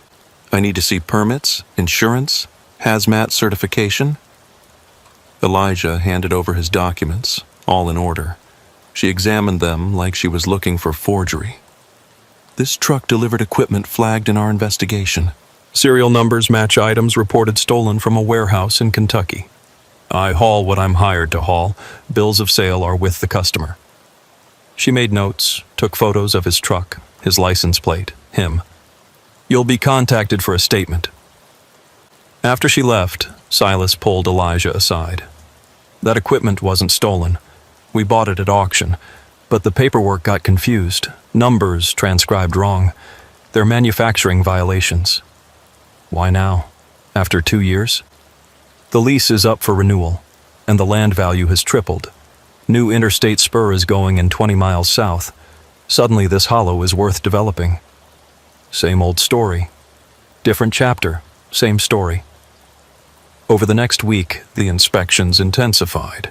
OSHA arrived, then EPA, then ATF asking about explosive storage. Each agency found violations, some legitimate, most marginal. The fines started stacking up. 1,000 here, 5,000 there, more than the mine made in profit. Temperance started a ledger, tracking every fine, every violation, every inspector. A pattern emerged. "Look at this," she told Silas and Elijah. "Every inspector has connections to Blackwood Coal. Former employees, contractors, one's married to a board member's daughter." "That's conspiracy to harass," Elijah said. "Prove it," Silas replied bitterly. "They've got lawyers, we've got suspicious coincidences." The families started to fracture under the pressure. Some wanted to fight, others wanted to take whatever buyout was offered and leave. The unity that had held them together was cracking. Then Hiram had his accident. He was working alone in the mine, routine maintenance, when a support beam failed. By the time they got him out, his left leg was crushed beyond repair. The hospital in Charleston saved his life, but not the leg. The state inspector arrived before Hiram was even out of surgery. "Negligent safety practices," she announced.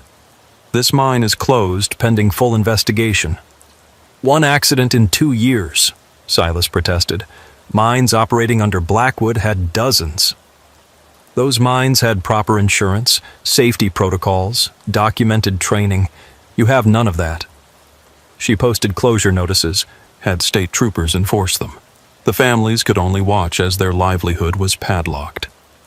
That night, they gathered in Silas's house. The mood was funeral dark. Hiram's wife wept quietly in the corner. The children had been sent to stay with relatives, sensing something bad was coming.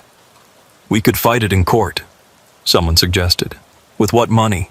Legal fees would bankrupt us in a month." "We could go to the media." "And say what? That we're being persecuted? We're nobody.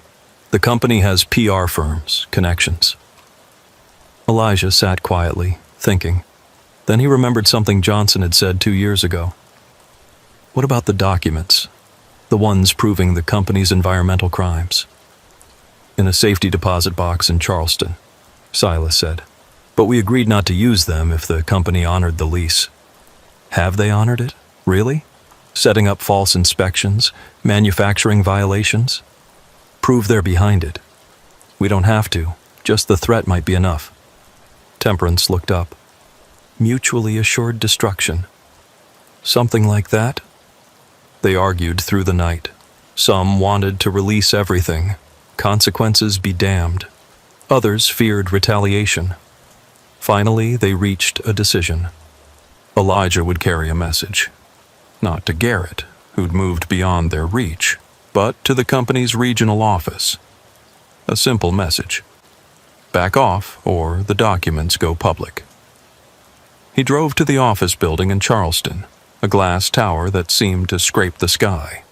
Security tried to stop him, but he said the magic words, "Harrow County documents." Within minutes, he was in a top-floor conference room facing 3 lawyers and a woman who introduced herself only as Ms. Chen from corporate. "You have something to say?"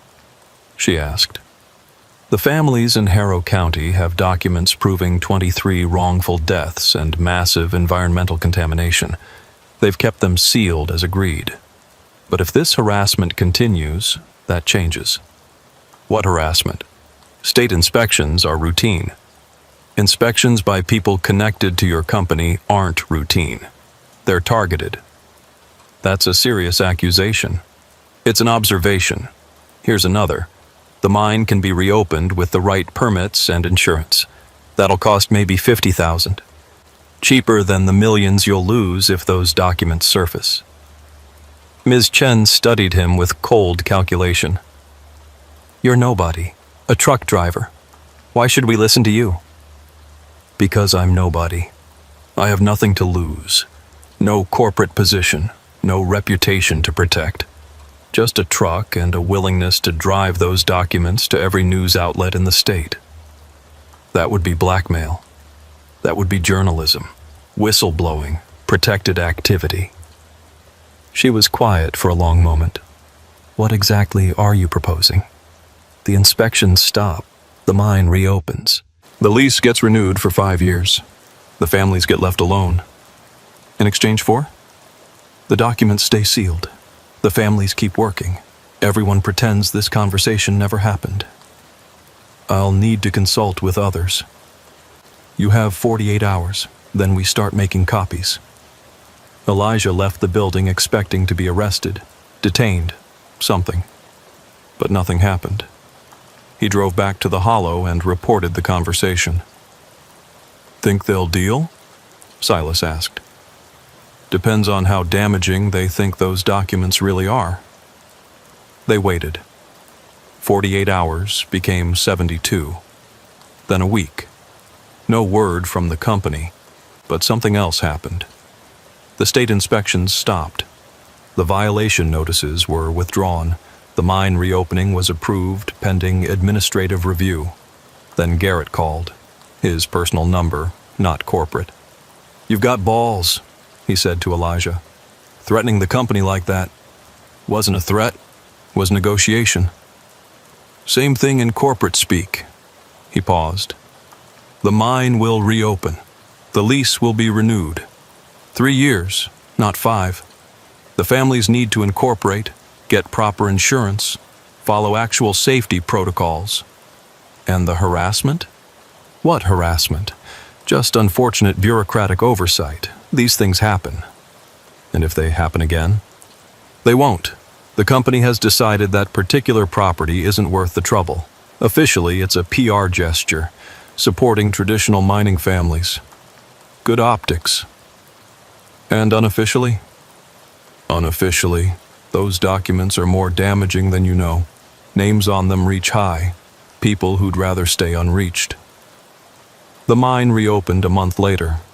Hiram returned on crutches, working the equipment with one leg and determination. The families incorporated as the Harrow County Mining Cooperative, got insurance through a program for small operations, even hired a safety consultant to ensure compliance. It wasn't perfect. The coal was still limited, the equipment still old, the life still hard. But it was theirs, legally now, protected by papers and lawyers instead of just guns and determination. Elijah kept hauling for them, in and out, equipment and coal, maintaining the connection between the hollow and the outside world. He became part of their extended family, invited to celebrations, consulted on decisions. 5 years later, when the coal finally played out completely, they were ready. The younger generation had been getting educated, trained in other work. The mine closure was planned, not forced. The families transitioned to other jobs, some leaving the hollow, others staying and commuting to nearby towns. Silas and Temperance bought the land when the company finally sold, using savings from the mining operation and a loan from, ironically, a program Garrett had told them about. They turned part of it into a memorial, a museum of sorts, documenting the history of coal mining in the region. Elijah delivered the last load of coal from the Harrow County mine on a cold December morning. The families gathered to watch, understanding they were witnessing the end of an era. "No regrets?" he asked Silas. "Plenty of regrets, but no surrender. We fought, we survived, we chose our own ending. That's more than most mining families get." As Elijah drove away that final time, he saw them in his mirrors. Standing by the sealed mine entrance, the families who'd fought a corporation and won, even if winning looked different than they'd imagined. The documents that had been their weapons stayed sealed in that safety deposit box. Eventually, they were destroyed, the crimes they documented passing the statute of limitations. But they'd served their purpose, buying time and dignity for people who'd had little of either. Elijah never hauled for a mining operation again. But sometimes, driving through the mountains, he'd think about the Harrow County families, about how they'd stood against forces so much bigger than themselves and found a way to survive. The hollow still exists, houses still standing, though fewer families live there now. The mine entrance is sealed with concrete, a plaque beside it listing the names of all who died in its depths. Sometimes tourists stop, take pictures, buy crafts from the few families who remain. It's not the ending anyone expected when Elijah first drove that suspicious load up the mountain, but it's an ending they chose for themselves, and in the harsh mathematics of Appalachian survival that counts as victory. The state trooper's flashlight cut through the evening drizzle as he directed traffic away from Route 58. "A massive landslide," he explained, walking up to Zachariah's window. Half the mountain had come down. Road would be closed until morning at least, maybe longer. Zachariah looked at his delivery schedule, then at the dashboard clock showing 7:47 p.m. 40,000 pounds of premium lumber in his trailer, due in Charlotte by 6 a.m. The penalty for late delivery would eat his profit for the entire month. "Any alternate routes?" he asked the trooper. The officer scratched his jaw, rain dripping from his hat. "There's an old logging road through Trawler's Gap. Rough going, but passable if you're careful, though I wouldn't recommend it for a rig your size." "How rough?" "Gravel mostly, some dirt sections. The logging companies still use it occasionally. Your call, but I'd find a motel if I were you." Zachariah had been driving these mountains for 15 years. He'd handled worse roads in worse conditions. The math was simple. Make the delivery on time or lose his contract with the lumber yard. The turnoff was barely marked, just a wooden sign so weathered the letters were almost gone.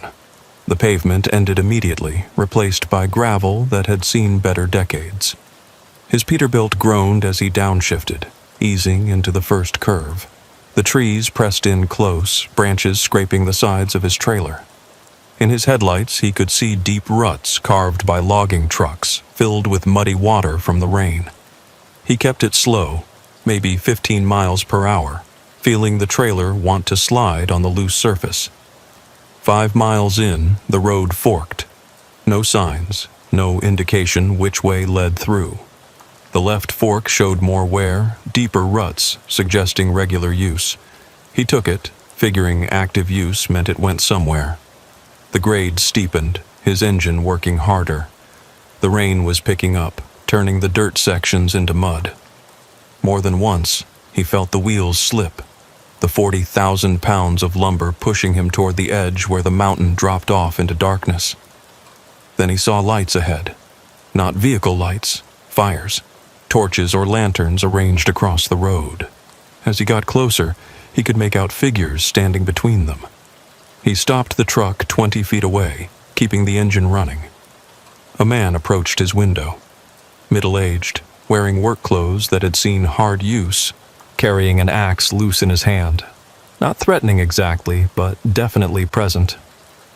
"Road's closed," the man said. "State trooper said it was open. Landslide has the main route blocked. Trooper was wrong. This is private property. The county map shows it as a public road." The man smiled without humor. "County map shows a lot of things that aren't true anymore. You need to turn around." "Can't turn around on this narrow road with a full trailer. Need to find a wide spot." More men emerged from the darkness between the trees. A dozen at least, all carrying tools that could be weapons. They surrounded the truck, not aggressive but definitely coordinated. "Follow us," the first man said. "There's a place you can turn around up ahead." Zachariah didn't have much choice. The men with lanterns walked in front, leading him further up the mountain. But instead of a turnaround, the road led to a clearing with buildings scattered around. A logging camp, but not a modern one. The structures looked decades old, built from the timber they'd been cutting. A younger man stood by a large fire pit, maybe 35, built like someone who'd grown up swinging an axe. Dark hair, clean-shaven, with the kind of presence that marked him as the leader. "You lost?" he asked as Zachariah climbed down from his cab. "Just trying to get through to 58 on the other side. Got a delivery to make." "What kind of delivery?" "Lumber. Premium white pine for a construction project in Charlotte." The man walked over to Zachariah's trailer, ran his hand along the side. "White pine from the Garrett tract?" "I don't know what tract. I just pick up and deliver." "Yeah, you do. But that lumber you're carrying? It was supposed to be ours. We had a contract for those trees. Cut them, marked them, then the land got sold out from under us." "I don't know anything about that." "Course not. You're just the last link in the chain." He turned to address the others who'd gathered. "This is what they do. Promise us work, let us start cutting, then sell to someone who undercuts our price by a few dollars." An older man approached, moving carefully like his joints hurt. "You're wasting time, Josiah. Driver doesn't care about our problems." "Maybe he should, Amos. Maybe everyone should know what's happening up here." A woman emerged from one of the buildings, tall, lean, with red hair and an air of authority. She walked straight to Josiah, put a hand on his arm. "Not like this," she said quietly. Then how deliverance? We've tried legal channels. Tried negotiation. Not by robbing innocent drivers. Who said anything about robbing? Josiah turned to Zachariah. We're not thieves. But that lumber you're carrying was cut with our sweat. We deserve compensation. Take it up with whoever bought the land. We did. They laughed. Said contracts with the previous owner weren't their problem. The rain was getting heavier, turning the cleared ground into mud. Zachariah could see more people watching from doorways. Women, children. This wasn't just a logging camp. It was a community. Look, Zachariah said, I sympathize, but I've got a job to do. Bills to pay, family to feed. So do we, Amos said. 43 people in this camp, 3 generations of logging families. This mountain is all we know. The lumber companies are pushing us out, Josiah explained. Buying the land, bringing in outside crews who work cheaper, leaving us with nothing. That's not my problem. No, but you're here now. Part of it, whether you like it or not. One of the men ran up, whispered urgently in Josiah's ear. His expression darkened. Company, he announced. 3 trucks coming up the road. The camp erupted into motion. Women gathered children. Men grabbed rifles that had been leaning against buildings. In seconds, the peaceful camp became a defensive position. Who's coming? Zachariah asked. Probably the real owners of that lumber, Josiah said. Coming to make sure it gets delivered. 3 pickup trucks pulled into the clearing, men stepping out with the confidence of those who knew they had authority. The lead was tall, wearing a jacket with a lumber company logo, East Coast Timber Corp. Josiah, he said, voice carrying clear authority. We heard there might be trouble up here tonight. No trouble, Wagner. Just a driver who got lost. Wagner looked at Zachariah's truck, at the gathered loggers, at the weapons now visible. That's our lumber he's carrying. Lumber cut from trees, we marked. Trees on land we own. Your contract was with the previous owner, not our problem. The tension ratcheted up. Zachariah counted guns on both sides. The lumber company men were outnumbered but better armed. This was about to go very wrong.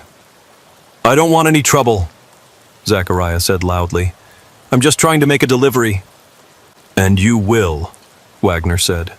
These people are going to let you pass. Aren't you, Josiah? That depends. You willing to honor our original contract?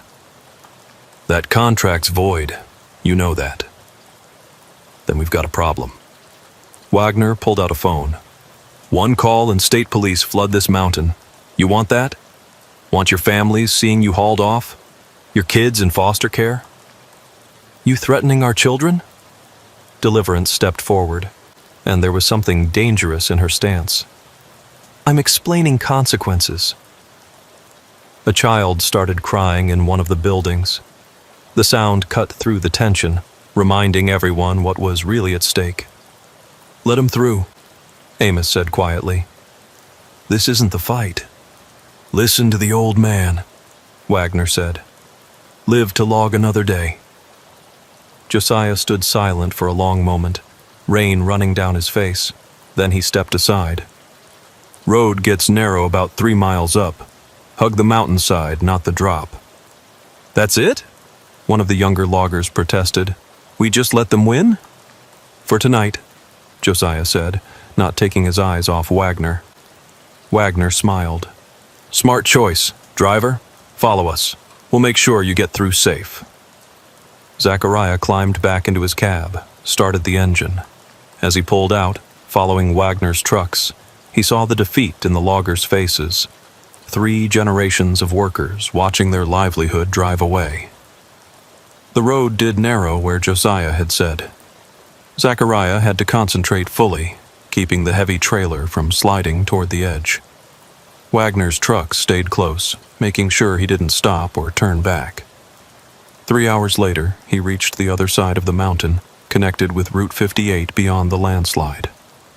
Wagner's trucks peeled off without a word, their job done. Zachariah made his delivery on time, collected his payment, tried to forget the faces of those logging families. But he couldn't shake the feeling that he'd been part of something wrong. A week later, he saw the news. A logging camp in the mountains had been raided by state police. Weapons found, arrests made. The report called them anti-government militants and violent separatists. But Zachariah had seen them. Families trying to survive, workers pushed out by corporate interests, people who'd turned desperate when legal channels failed. He'd delivered their lumber to Charlotte, where it would become expensive homes for people who'd never know its real cost. The news report stayed with Zachariah. 7 arrested, including Josiah. The camp destroyed, families scattered, children placed in protective custody. All over lumber that was already framed into someone's vacation home. 2 weeks later, his dispatcher offered him another run through the same area. Different cargo, construction equipment heading to a new development. The pay was excellent, but Zachariah hesitated. "Something wrong with the road?" the dispatcher asked. "Just heard there was trouble up that way. Arrests and such." "That's all sorted now. The troublemakers are locked up. Route's clear." Zachariah took the job, though he wasn't sure why. Maybe curiosity, maybe guilt. The landslide had been cleared. Route 58 was open, but he found himself taking the logging road anyway. The camp was destroyed, as the news had reported. Buildings knocked down, fire pit filled with dirt. But there were people there, picking through the wreckage. Women and children mostly, loading salvageable items into old trucks. He recognized Deliverance immediately, her red hair visible even in the fading light. She looked up as his truck approached, no surprise on her face. "Come to see the damage?" she asked when he climbed down. "Came to, I don't know, apologize, maybe." "For what? Doing your job?" "For being part of the system that destroyed this place." She studied him for a moment. "You had no choice. Neither did we in the end." "Where is everyone?" "Josiah and 6 others are in county lockup, charged with conspiracy, weapons violations, threatening interstate commerce. The lawyers say they'll get 5 to 10 years. That's insane. They were just trying to protect their livelihood." "That's not how the law sees it." She gestured at the destroyed camp. 43 people lived here. Now we're scattered. Some went to relatives, some to shelters. Some are living in their trucks. An older woman approached, carrying a box of salvaged cooking supplies. It was Amos's wife, though Zachariah hadn't known her name. "The driver," she said, recognizing him. "Come back to gloat?" "He came to help," Deliverance said firmly, though Zachariah hadn't offered. "Help? How can he help?" "I have a truck," Zachariah said. "I can haul things, people, whatever you need." The woman laughed bitterly. "Unless you can haul us back in time, there's nothing you can do." But Deliverance was thinking. "Actually, there might be something. How much weight can your trailer hold?" 40,000 pounds legally. Why? "We salvaged some equipment. Chainsaws, tools, a portable sawmill. It's not much, but it's what we have left. Problem is, we have nowhere to take it." "Where would you want it taken?" "There's a piece of land in Kentucky. Amos owns it, inherited from his father. It's not much, 40 acres of second-growth timber, but it's ours. We could start over there." "That's a long haul." "We can pay. A little." We pooled what money we had. Zachariah thought about his schedule, his commitments, his dispatcher who'd be furious if he went off route. Then he thought about those families, scattered and broken. "Keep your money. Load what you have." They worked through the night, loading everything salvageable. The portable sawmill, tools, personal belongings, anything that might help them start over. Some of the children helped, silent and hollow-eyed from watching their world destroyed. As dawn broke, 3 trucks and Zachariah's rig formed a convoy. Maybe 15 people total, all that remained of the camp's 43. The rest had already scattered. given up, moved on. The drive to Kentucky took 8 hours. The land, when they reached it, wasn't much. 40 acres of scraggly, second-growth forest, a creek running through it, an old cabin that hadn't been lived in for decades. But it was theirs. "It's not much," Amos said. He'd been at a relative's house, arrived when Deliverance called. His face showed the strain of watching his community destroyed. "It's a start," Deliverance said firmly. "We've got tools, we've got timber, we've got hands to work. We've got no contracts, no buyers, no capital. We'll figure it out." They unloaded Zachariah's trailer, setting up the sawmill near the creek where they could use water power. The families started clearing space for temporary shelters. It was pathetic compared to what they'd lost, but it was something. "Why are you helping us?" Deliverance asked Zachariah as they watched the others work. "Because I was part of destroying what you had. Least I can do is help you rebuild. You weren't part of it. You were just a tool they used. Same result." She was quiet for a moment. "You could do more if you wanted." "How?" "You drive these mountains all the time. You know people, companies, contractors. We need work, contracts, connections, things we lost when they branded us criminals." "I'm just a trucker." "You're a trucker with a conscience. That's rarer than you think." Zachariah stayed for 3 days, helping set up the sawmill, clear land, repair the cabin. On the 3rd night, Deliverance showed him papers she'd been hiding. "These are contracts," she said. "Legal agreements between our cooperative and 3 lumber companies. They're scared to honor them now after the arrests, but the contracts are still valid." "What do you want me to do?" "Deliver a message. Tell them we're still in business, still able to fulfill orders, just from a different location. They won't listen to me. They might. You're neutral, not one of us.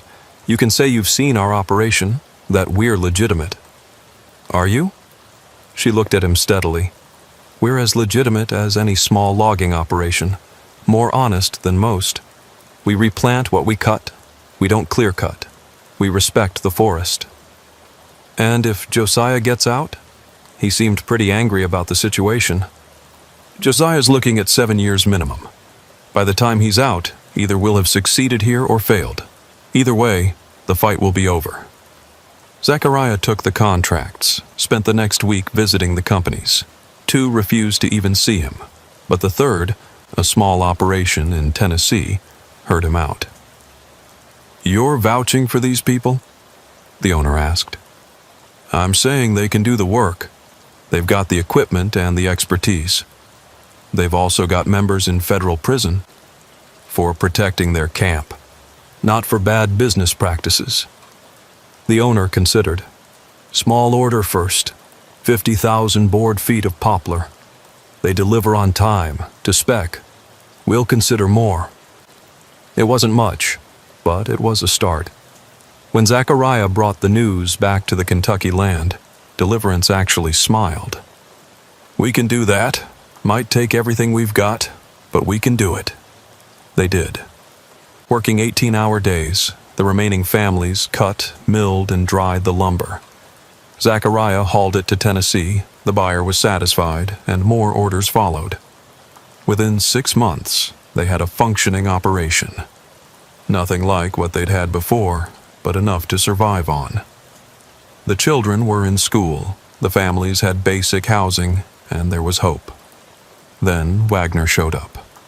He arrived in the same truck he'd driven that night at the original camp. Same confident swagger, same assumption of authority. "Heard you folks were back in business?" he said, looking around at their small operation. "Legal business," Deliverance said. "We've got all the permits." "I'm not here about permits. I'm here about competition." "We're no competition to East Coast Timber." "Not yet, but you're undercutting our prices, taking our contracts." "We're taking contracts you don't want. Small jobs, specialty wood." "Still our potential business." Wagner walked around, examining their equipment. Nice setup for people who supposedly have nothing. We work hard. So did Josiah. Look where that got him. The threat was clear.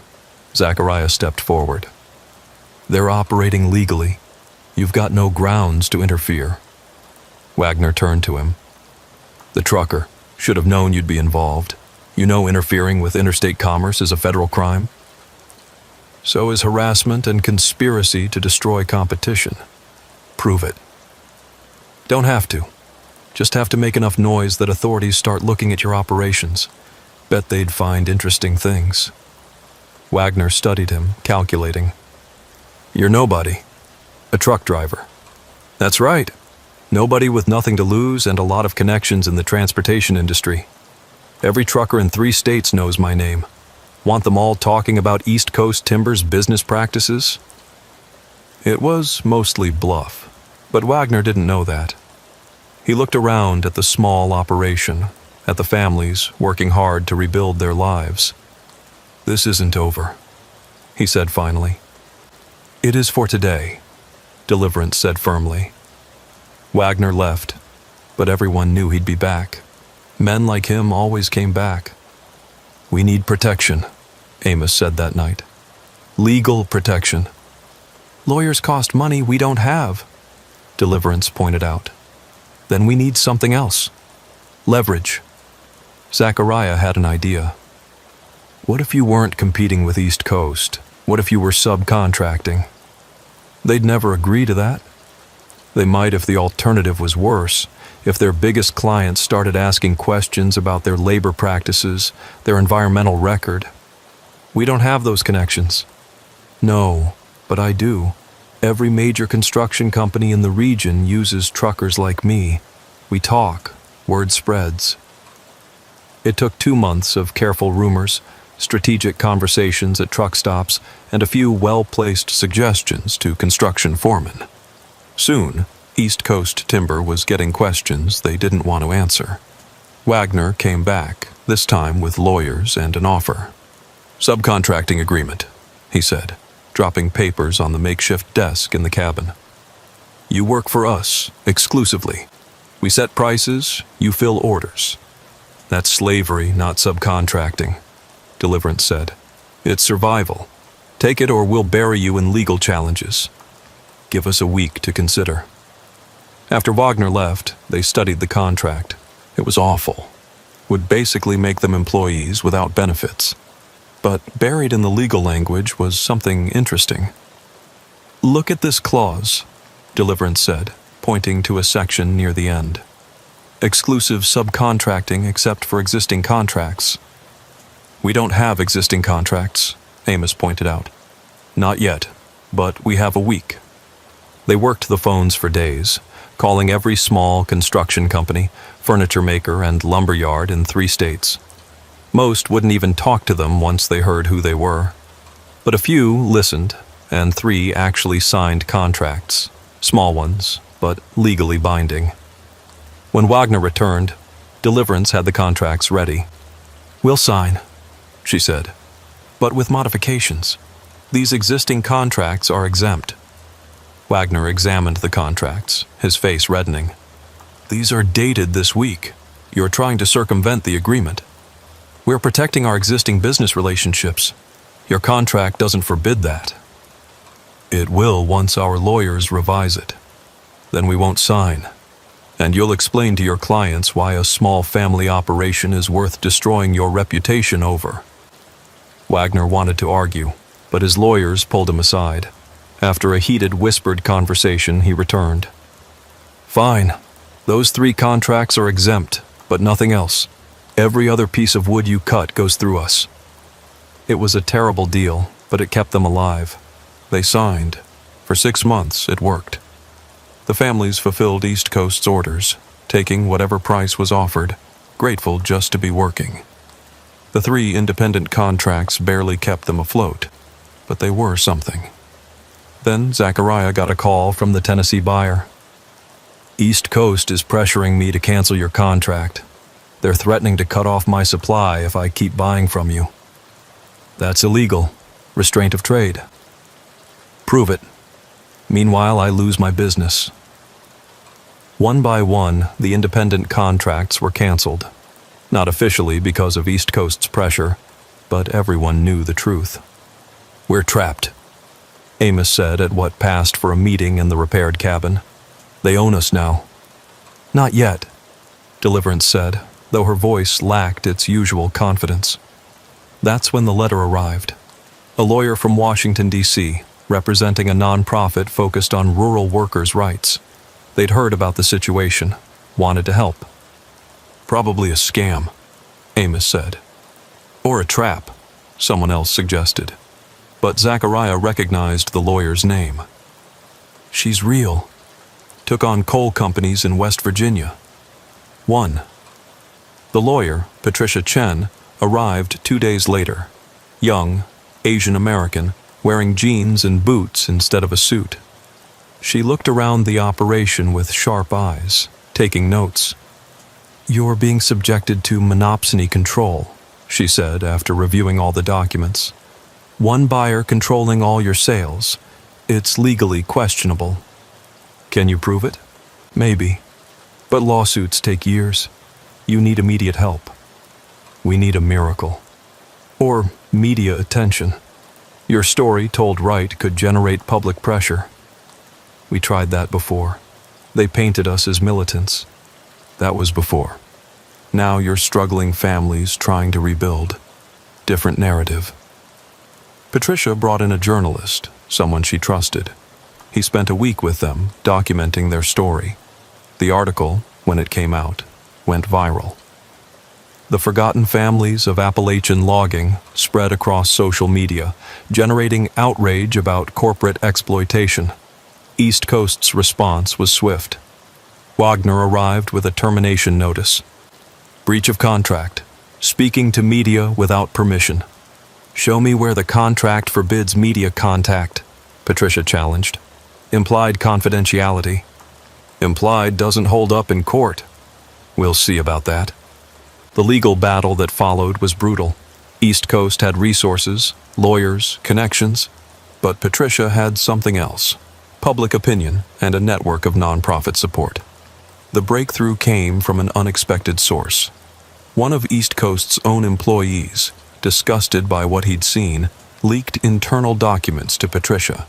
They showed a pattern of deliberately destroying small competitors, price fixing, and illegal market manipulation. This is enough for federal investigation, Patricia said, studying the documents. If we use them, that employee gets destroyed, Deliverance pointed out. Not if we're smart about it. They leaked the documents anonymously to multiple news outlets simultaneously. The story exploded. Federal investigators arrived within a week. Wagner came one last time, but now he was the one looking desperate. We can make a deal. Real partnership. Fair prices. Too late, Deliverance said simply. East Coast Timber was indicted on multiple federal charges. The investigation revealed decades of illegal practices. The company eventually settled for millions, a portion of which went to the families they destroyed. It wasn't enough to bring back what was lost, but it was enough to build something new. The families pooled their settlement money, bought more land, created a true cooperative. They hired other displaced logging families, built a sustainable operation that respected both workers and forest. Josiah got out after serving 4 years, his sentence reduced on appeal. He returned to find a thriving operation, his anger tempered by time and the reality that they'd won through law, not violence. You did it, he said to Deliverance. We did it. All of us. Zachariah continued hauling for them, watching the cooperative grow from 15 people to 50, then 100. They bought more land, always sustainably managed, always worker-owned. 5 years after that night on the logging road, Zachariah stood in the same spot where he'd first been stopped. The road was paved now, properly maintained. A sign marked it as Cooperative Road, maintained by the worker-owned logging operation that had become a model for others. Ever regret getting involved? Deliverance asked, standing beside him. Never. That detour changed everything. For us, too. The trees had grown back where the old camp had been, young growth reaching toward the sky. Nobody lived there now, but there was a memorial. A simple plaque listing the names of all the logging families displaced by corporate greed, and a line at the bottom. They tried to bury us. They didn't know we were seeds. Wagner had disappeared after East Coast's collapse. Some said to Canada, others to prison. The truth didn't matter. What mattered was that the families had survived, thrived even. There are other camps, Deliverance said. Other families being pushed out. We're helping them now, sharing what we learned. The cooperative model? More than that. The importance of documentation, legal support, media strategy, and the value of unexpected allies. She looked at him meaningfully. Zachariah had become more than just a trucker to them. He was part of their story, their struggle, their victory. What's next? He asked. Expansion. Not just logging, but processing, furniture making, direct sales. Cut out all the middlemen. Ambitious. Necessary. The only way to truly protect workers is to own the entire chain. A truck rumbled past, heading up the mountain. One of theirs, carrying lumber that would be sold at fair prices, cut by workers earning living wages, from forests that would be there for generations to come. Sometimes I think about that night, Zachariah said. If the landslide hadn't happened, if I hadn't taken this detour, someone else would have. The confrontation was inevitable, but maybe it wouldn't have ended as well. You think it ended well? People went to prison, families were destroyed, and rebuilt stronger. Sometimes you have to lose everything to realize what's really important. They stood in silence for a moment, watching the sun set over the mountains. The same mountains that had seen so much struggle, so much loss, but also so much resilience. I should go, Zachariah said. Got a load to pick up. From us? Always from you. As long as you'll have me. You're family now. Family is forever. As he drove away, Zachariah thought about that word. Family. He'd started as just a trucker caught in someone else's fight. Now he was part of something bigger. A movement, maybe, or just a group of people who'd refused to be destroyed. The logging road was busy now, trucks moving in both directions. Not just their trucks, but others too. Small operations inspired by their success. Worker cooperatives sprouting across Appalachia like those seeds Deliverance had mentioned. His phone rang. Another driver asking about routes, rates, which companies to trust. Zachariah gave advice, shared warnings, connected people who needed connecting. He'd become, without meaning to, a node in a network of resistance against corporate exploitation. The lumber in his trailer was headed to a housing development in Richmond. But this time, he knew exactly where it came from, who cut it, what they were paid. The chain of exploitation had been broken, replaced by something more just. It hadn't been easy. People had suffered. Some were still in prison. Families had been torn apart. But they'd survived and found a way to build something better from the wreckage. 10 years had passed since that first night on the logging road. Zachariah was sitting in a diner outside Knoxville when his phone rang. Deliverance's voice was strained. Josiah's dead. The words hit like a physical blow. What happened? Heart attack. Working in the woods, just collapsed. He was only 48. I'm coming. That's why I called. He left something for you. The funeral was held at the original site where the camp had been. Hundreds came. Not just the logging families, but truckers, lawyers, journalists, everyone who'd been part of the struggle. The cooperative had grown to over 300 members across 5 states, all because of what Josiah and the others had started. After the service, Deliverance handed Zachariah an envelope. Inside was a handwritten letter and a deed. Read it, she said. The letter was dated a month before Josiah's death. Zachariah, if you're reading this, I'm gone. Heart problems run in my family. My father died at 50, his father at 45. I made it to 48, so I count myself lucky. I was angry at you that first night. You represented everything destroying our way of life. But you came back. You helped when you didn't have to. You became family. The deed is for 20 acres adjoining the cooperative land. It's yours. Not for logging, but for remembering. Build something there. A museum, maybe, or just a place where truckers can rest and remember that they're part of the story, too. The fight's not over. It's never over. But it's different now. We're not just fighting against something, we're building something better. You were part of that building. Take care of Deliverance and the others. They'll need steady friends in the years to come. Your brother in struggle, Josiah. Zachariah stood on the 20 acres that afternoon. It was beautiful land, a mix of forest and meadow with a view of the valley below. He could see the cooperative's operation in the distance, hear the sound of sustainable logging, careful and measured. "What will you do with it?" Deliverance asked. What he suggested. Build something, a place for remembering. It took 2 years to build. Zachariah used his savings plus donations from truckers across the region who'd heard the story. The building was simple, a large wooden structure built from cooperative lumber, with space for meetings, a small museum of logging history, and a bunkhouse where truckers could rest for free. They called it the Crossroads Center. On the walls, they put photos and stories, not just of the struggle, but of all the forgotten workers who'd built these mountains. Loggers, truckers, miners, the invisible people who did the hard work while others got rich. Patricia Chen came to the opening, now a federal judge. The journalist who'd written the first article was there, now documenting the nationwide movement of worker cooperatives. Even some former East Coast employees came, having found new work with operations that treated them fairly. Josiah would have loved this, Amos said. He was in his 70s now, too old for active logging, but still sharp, still involved. A place where the story gets told true. The center became more than just a memorial.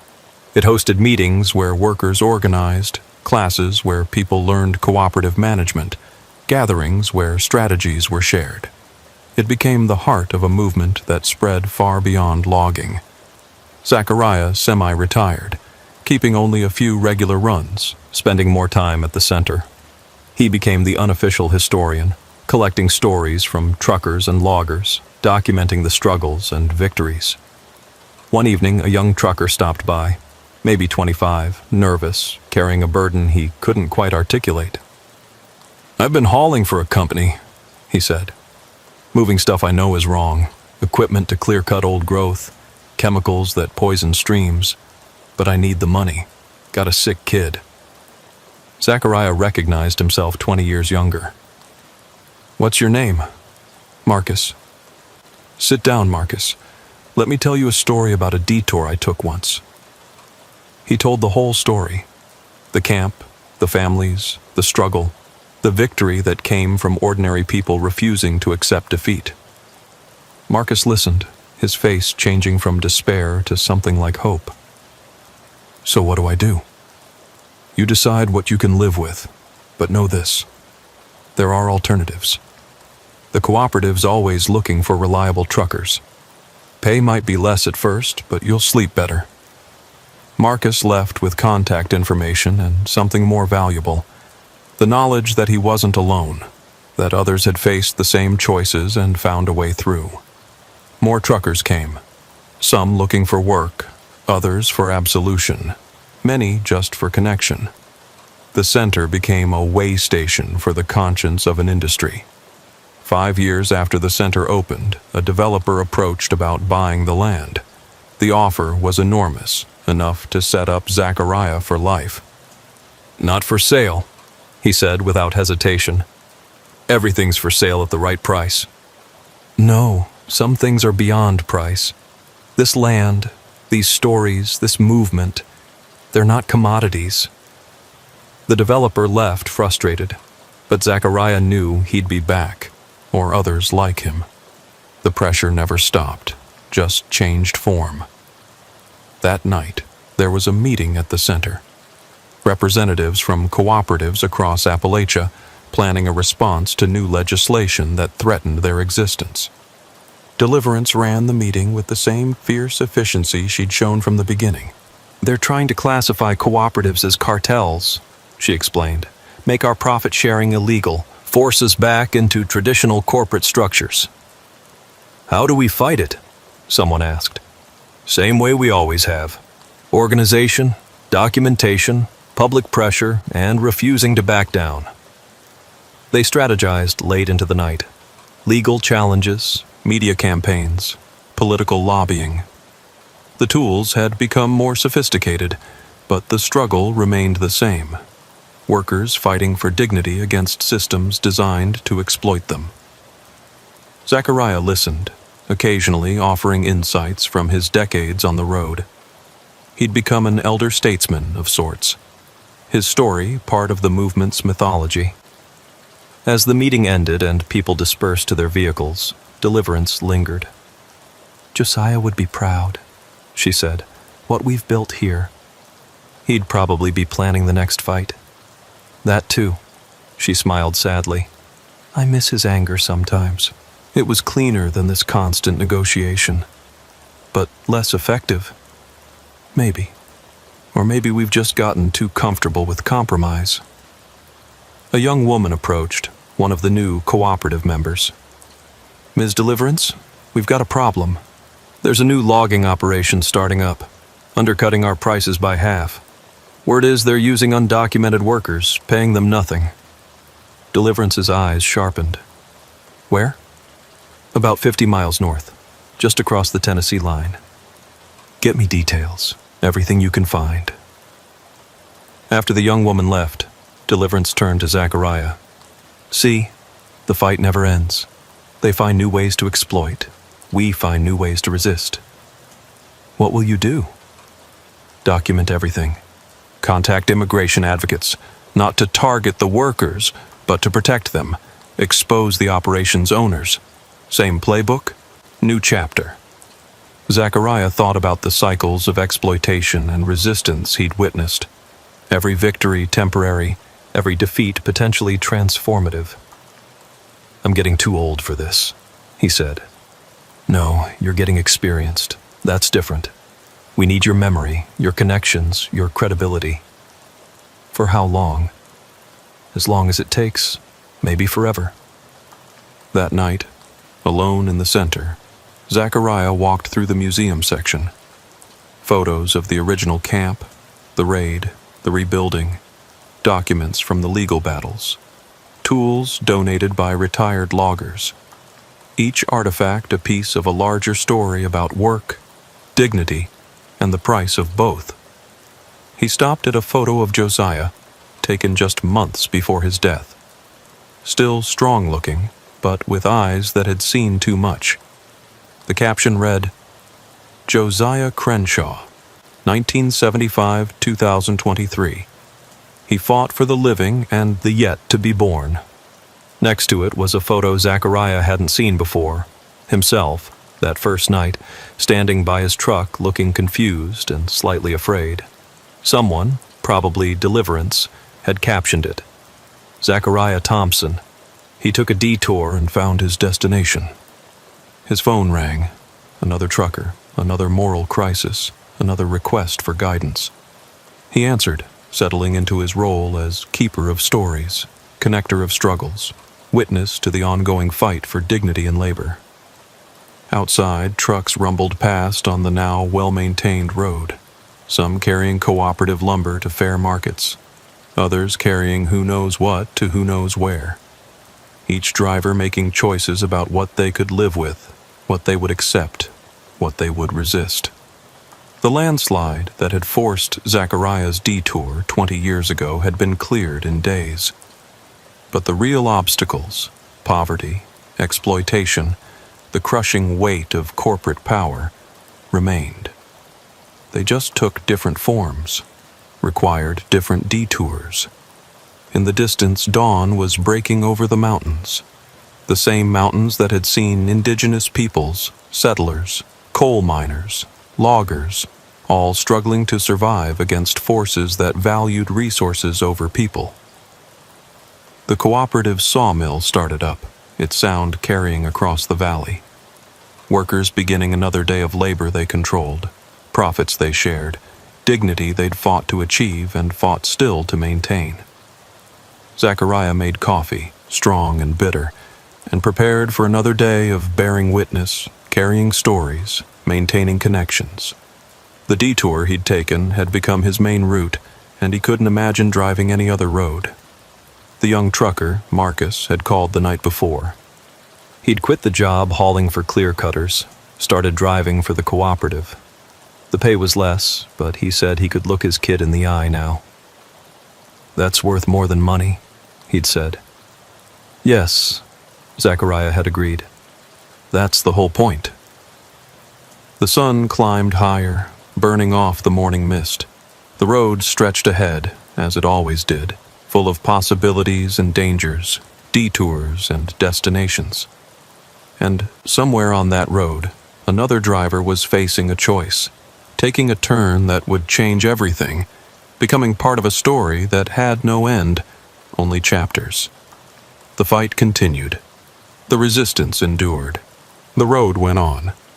And Zachariah, keeper of stories, witness to struggle, remained at the crossroads, helping others navigate their own detours toward dignity. The way station's lights flickered in Mordecai's mirrors as he pulled off Interstate 77. 2 in the morning, middle of nowhere, West Virginia, and the station that should have been closed was lit up like a crime scene. The sign said, "All trucks must exit when lights flashing," and Mordecai had been driving long enough to know you didn't ignore that, even at this hour. His Mac anthem rolled to a stop on the scale. 42,000 pounds gross, well within limits. He had all his paperwork ready, logs, bills of lading, permits. 20 years of driving had taught him to keep everything perfect, especially when something felt off. And something definitely felt off. The station building was lit, but looked empty. No movement behind the windows, no officers walking around. Just those lights, flashing their mandatory summons into the darkness. Mordecai waited 5 minutes, then 10. Nobody came out. He was about to call dispatch when a knock on his door made him jump. A man stood there, uniformed but wrong somehow. The uniform was Department of Transportation, but old style, maybe from the 90s. The badge looked real enough, but the man wearing it seemed... tired wasn't the right word. Hollow, maybe. "Step out of the vehicle, sir." "Is there a problem, officer?" "Step out of the vehicle." Mordecai complied, keeping his hands visible. In 2 decades of driving, he'd learned to read cops, but this one was unreadable. Face like carved wood, eyes that didn't quite focus on anything. "License, registration, logbook." Mordecai handed them over. The officer, his badge said Hezekiah, studied them with intense concentration, like he was reading a foreign language. "You're hauling medical supplies." "Yes, sir. Hospital delivery in Charleston, due by 6 a.m. "Open the trailer." That was unusual, but not unheard of. Mordecai walked to the back, broke the seal, swung open the doors. Boxes of medical supplies, exactly as manifested. Hezekiah climbed up, started checking boxes against the manifest, methodical and slow. "These 3 boxes," he said finally, pointing to containers near the front. "Wrong shipping codes." Mordecai checked. The codes looked right to him, but arguing with Doty was never smart. "I'm just the hauler, loaded and sealed at the warehouse." "Wrong codes mean inspection, full inspection. Pull around to Bay 2. Bay 2 was behind the main building, darker, more isolated. Mordecai wanted to protest, But something in Hezekiah's expression killed the words. He pulled his truck around, backed into the bay as directed. That's when he saw the other trucks. 3 of them, parked in the back lot like they'd been there for a while. Days, maybe, or weeks. One had flat tires. Another's cab door hung open, interior light long dead. The third was covered in dust so thick it looked abandoned. "Officer, whose trucks are those?" Hezekiah didn't answer, just started unloading boxes from Mordecai's trailer. Not inspecting, really, just moving them, stacking them in the bay with mechanical precision. "Hey, you can't just—" "Inspection protocol. Everything out, everything checked, everything reloaded. That'll take hours. I've got a deadline. Should have thought of that before hauling contraband." "What contraband? It's medical supplies." Hezekiah stopped, turned, and for the first time really looked at Mordecai. His eyes were wrong. Not the color or shape, but the depth. Like looking into an empty room. "You can wait in the building. Coffee machine works." It wasn't a suggestion. Mordecai walked to the building, found it unlocked, stepped inside. The fluorescent lights hummed with that particular frequency that gave headaches. The coffee machine was ancient, but did indeed work, producing something black and bitter that might have been coffee once. The waiting room had plastic chairs, old magazines, and a sense of abandonment despite the lights. Dust on everything except a clear path from door to coffee machine to chairs, like only certain routes were ever used.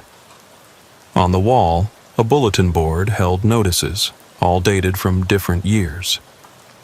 Safety reminders from 2018, wanted posters from 2003, a memo about new regulations from 1995.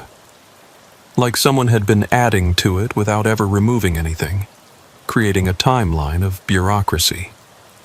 Mordecai tried his phone. No signal, which wasn't surprising in these mountains. The landline on the desk looked functional, but when he picked it up, no dial tone, just a soft clicking, rhythmic, like someone tapping on the other end. He went to the window, watched Hezekiah still unloading. The man never seemed to tire, just kept moving boxes with the same steady pace, but he wasn't inspecting them, wasn't opening anything, just moving them from trailer to bay, stacking them in neat rows. "You shouldn't be here." Mordecai spun around. A woman stood in the doorway to what must be the back offices, also in uniform, also wrong in that same hollow way. Her nameplate read Bathsheba. "I was told to wait here. Officer Hezekiah is inspecting my load." "Hezekiah?" She said the name like it was foreign. "Yes, he does that." "How long will it take?" "Until it's done." She moved to the coffee machine, poured herself a cup, didn't drink it, just held it, staring at the black liquid like it might reveal something. "Those trucks in the back lot," Mordecai said. "How long have they been here?" "Time is different here." "What does that mean?" She looked at him, and her eyes had that same empty depth. "Some stops are longer than others. Some drivers make their deliveries on time. Others don't." "Are you threatening me?" "I'm explaining. You have choices to make, important ones." Before Mordecai could ask what she meant, Hezekiah appeared in the doorway. "Found something," he said. They walked back to the bay. Hezekiah had one box open, revealing medical supplies, but also something else. Wrapped in plastic, hidden among the legitimate cargo, were packages of pills. Unmarked, unlabeled, definitely not on the manifest. "I don't know anything about those," Mordecai said, and he was telling the truth. "Drivers always say that." "Because it's true. Someone must have hidden them at the warehouse. Or you're smuggling. Either way, you're responsible for your cargo. This is a setup." Hezekiah tilted his head, considering. "Maybe. Doesn't matter. Contraband is contraband. So arrest me. Call the real cops. We are the real cops here. This is our jurisdiction. Then I want a lawyer. No lawyers at way stations. just inspections and consequences. The woman, Bathsheba, had followed them out. She stood by the abandoned trucks, one hand resting on a dusty hood. "These drivers," she said, "they all had contraband too, hidden in legitimate loads. Pills, weapons, worse things. Where are they now?" "Still here, in a way. Their trucks are here. Their cargo was processed. They made their choices." Mordecai felt cold despite the humid night. "You killed them?" "We didn't do anything. They chose. Same choice you have." "What choice?" Hezekiah stepped forward. "You can take responsibility, sign a confession, accept the consequences, or you can insist on innocence, demand investigation, wait for authorities who won't come." "How long would I wait?" "As long as it takes. Days, weeks. Your cargo rots, your deadline passes, your job disappears. But you'd be right. Righteous. Is being right worth losing everything?" Mordecai looked at the dead trucks, at the dusty bay, at these two officers who weren't quite right. "What happens if I confess?" "Fines. Mark on your record. But you drive away, make your delivery late but made, keep your job, your life. And the drugs? We dispose of them, properly. This is extortion. This is reality," Bathsheba said. "The system isn't fair, never has been. Sometimes survival means accepting unfairness." Mordecai thought about his wife, his mortgage, his son starting college next year, 20 years of clean driving about to be destroyed by someone else's crime. "I need to think." "Think fast," Hezekiah said. "Morning shift comes at 6. Different officers, different choices, less flexible." Mordecai walked around the building, trying to clear his head. The abandoned trucks drew him. He looked inside one, saw personal items still in the cab. Photos of family, a rosary hanging from the mirror, a logbook with entries that stopped mid-sentence. The second truck was worse. Blood on the seat, old and brown. Scratch marks on the inside of the doors like someone had tried to claw their way out. The sleeper curtain torn down, revealing more blood. The third truck was clean but wrong in a different way. Everything too neat, too positioned, like someone had arranged it all for display. On the dash, a note. "I chose wrong. Don't choose wrong." "They all chose to fight," Bathsheba said behind him. "Insisted on innocence, demanded justice. Noble, really. And they died for it. They disappeared, one by one, during their wait for justice that never came. We'd find them gone in the morning. Trucks still here, but drivers vanished." "You killed them." "We were asleep. Cameras show nothing. Just drivers there, one frame, gone the next." "This place. What is this place?" "A way station. A checkpoint.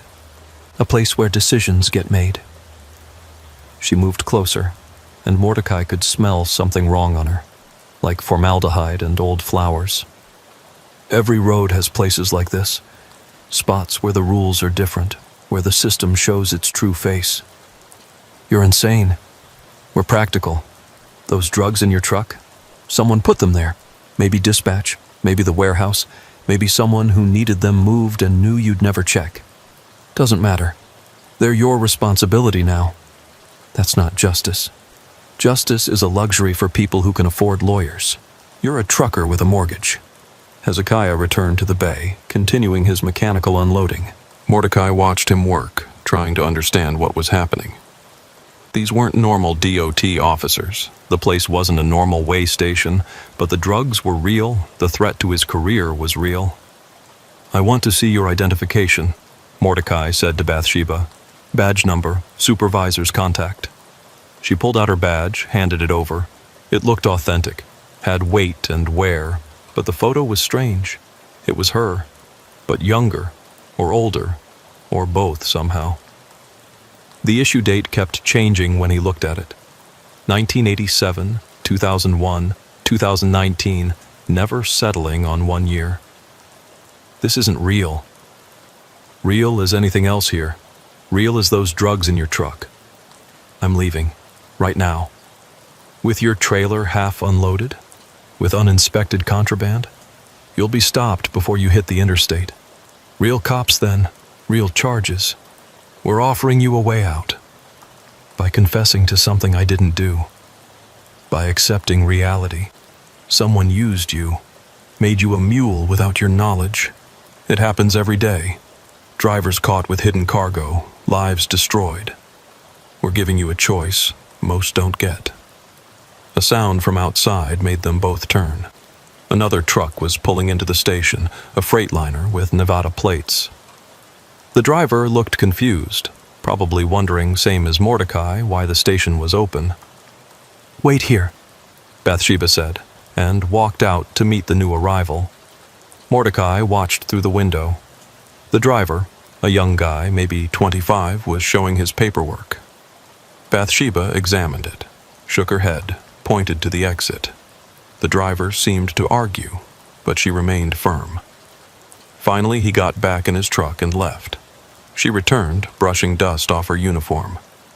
Why did he get to leave? His cargo was clean.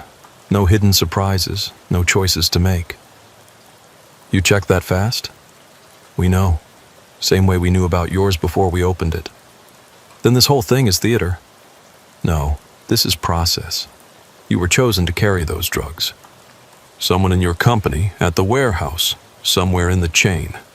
They picked you because you're reliable, never inspect your sealed loads, always make deliveries on time. Perfect mule. Who? Who would do that? Does it matter? Could be anyone. Dispatcher with debts, warehouse worker with habits, even management with side businesses. The drugs are in your truck. That's all that matters now. Mordecai's phone buzzed. Somehow, impossibly, he had signal. A text from an unknown number. Sign and drive. Don't end up like the others.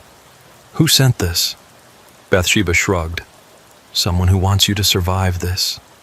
Another text. Check the third truck's glove box. Mordecai walked back outside, Bathsheba following but not stopping him. The third truck, the eerily neat one, was unlocked. In the glove box, under old receipts and maps, was a folder. Inside, photos. The photos showed drivers at this same way station, all at night, all with Hezekiah or Bathsheba or both, all looking confused, scared, angry. On the back of each photo, a date and a note.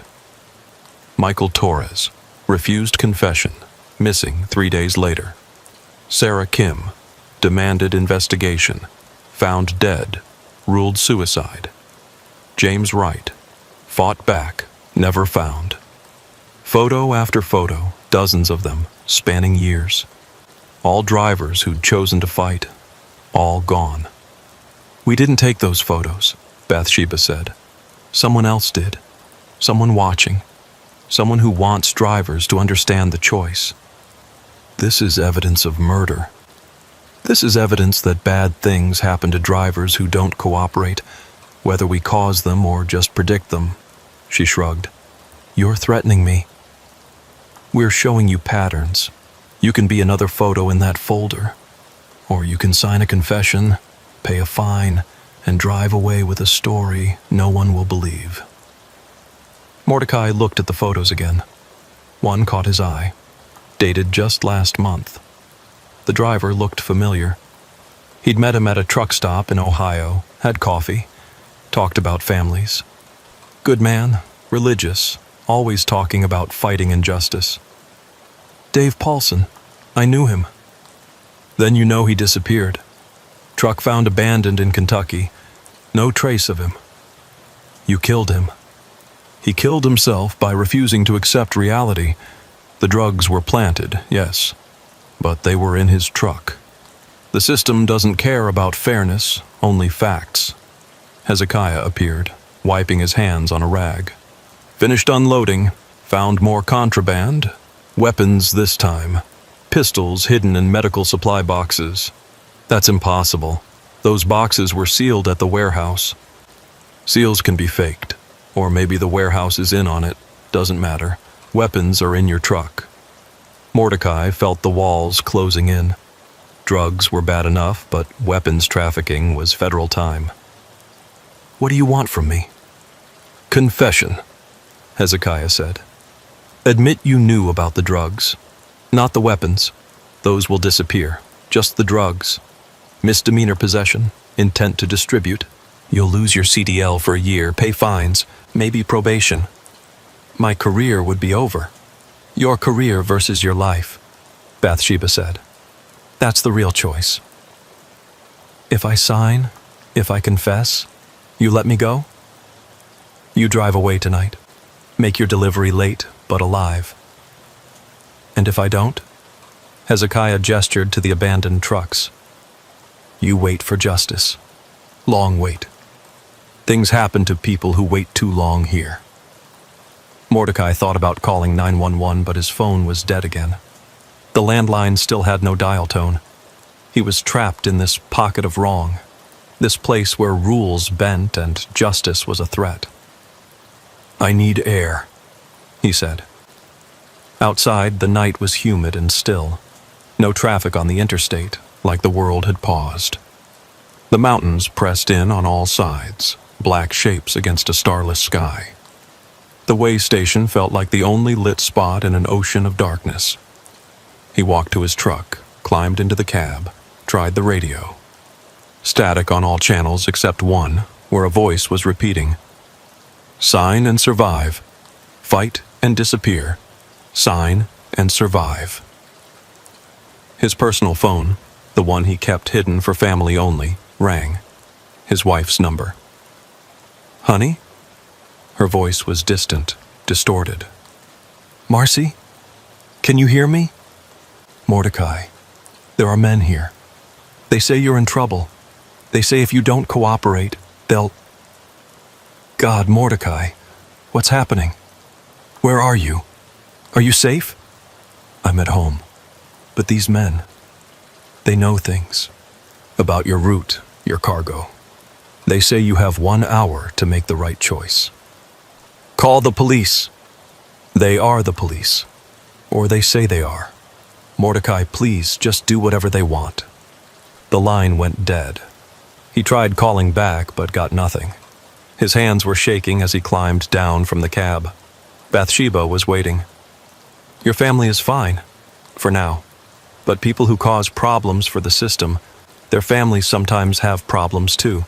Accidents, investigations, bad luck that compounds. You're monsters. We're cogs in a machine. The machine doesn't care about individual innocence. It cares about flow, efficiency, examples. You can be an example of cooperation or resistance. Your choice. It's not a choice if you're threatening my family. Everything's a choice. Just some choices have worse consequences than others. They walked back to the office where Hezekiah had paperwork ready. A confession, admitting to knowingly transporting controlled substances. The language was vague enough to be for the drugs, but not the weapons. Sign here, initial here, date here. The pen felt heavy in Mordecai's hand. 20 years of clean driving about to end with a lie. But the alternative, he thought about Dave Paulson, about the blood in that truck, about his wife's terrified voice. He signed. The moment the pen left paper, the atmosphere changed. The oppressive weight lifted slightly. Hezekiah's face almost showed expression. Satisfaction, maybe, or relief. Reload your truck, he said. Leave the contraband here. Make your delivery. That's it? That's it. Your confession will be filed. You'll get a court date in the mail. Plead guilty. Pay the fine. Move on. And my CDL? Suspended for a year. After that, you can reapply. Some companies will hire drivers with records. Not the good ones, but some. Mordecai spent the next 2 hours reloading his trailer. The drugs and weapons had vanished, like they'd never existed. The medical supplies went back exactly as they'd been. seals replaced, paperwork adjusted. As he worked, other trucks pulled in. Some were waved through quickly. Others were directed to the bay. He saw 2 more drivers presented with the same choice. One signed immediately, seemingly familiar with the process. The other argued, demanded lawyers, threatened lawsuits. "That one won't leave," Bathsheba said, appearing beside him. "Too righteous, too convinced the system should be fair. He'll be here for days, maybe weeks. Then one morning we'll find his truck empty." "Where do they go? The ones who disappear? Where does anyone go when the system digests them? Prisons, morgues, missing person files. The machine has many stomachs." Mordecai finished loading, closed his trailer, replaced the seal. His paperwork was stamped, cleared, ready for the road. But as he walked to his cab, Hezekiah stopped him. "A word of advice. Find a new route. This station, this choice, it only happens once. Next time you carry something hidden, there won't be an offer. Just consequences." "How do I avoid carrying hidden things?" "You don't. That's why you find a new route. Some roads lead through places like this. Smart drivers learn to avoid them." "And if I tell people, report this place?" Bathsheba laughed, a sound like grinding gears. "Tell them what? That DOT officers offered you leniency for a confession? That you signed rather than fight? That you think the way station is haunted? Who would believe you?" She was right. The whole thing sounded insane.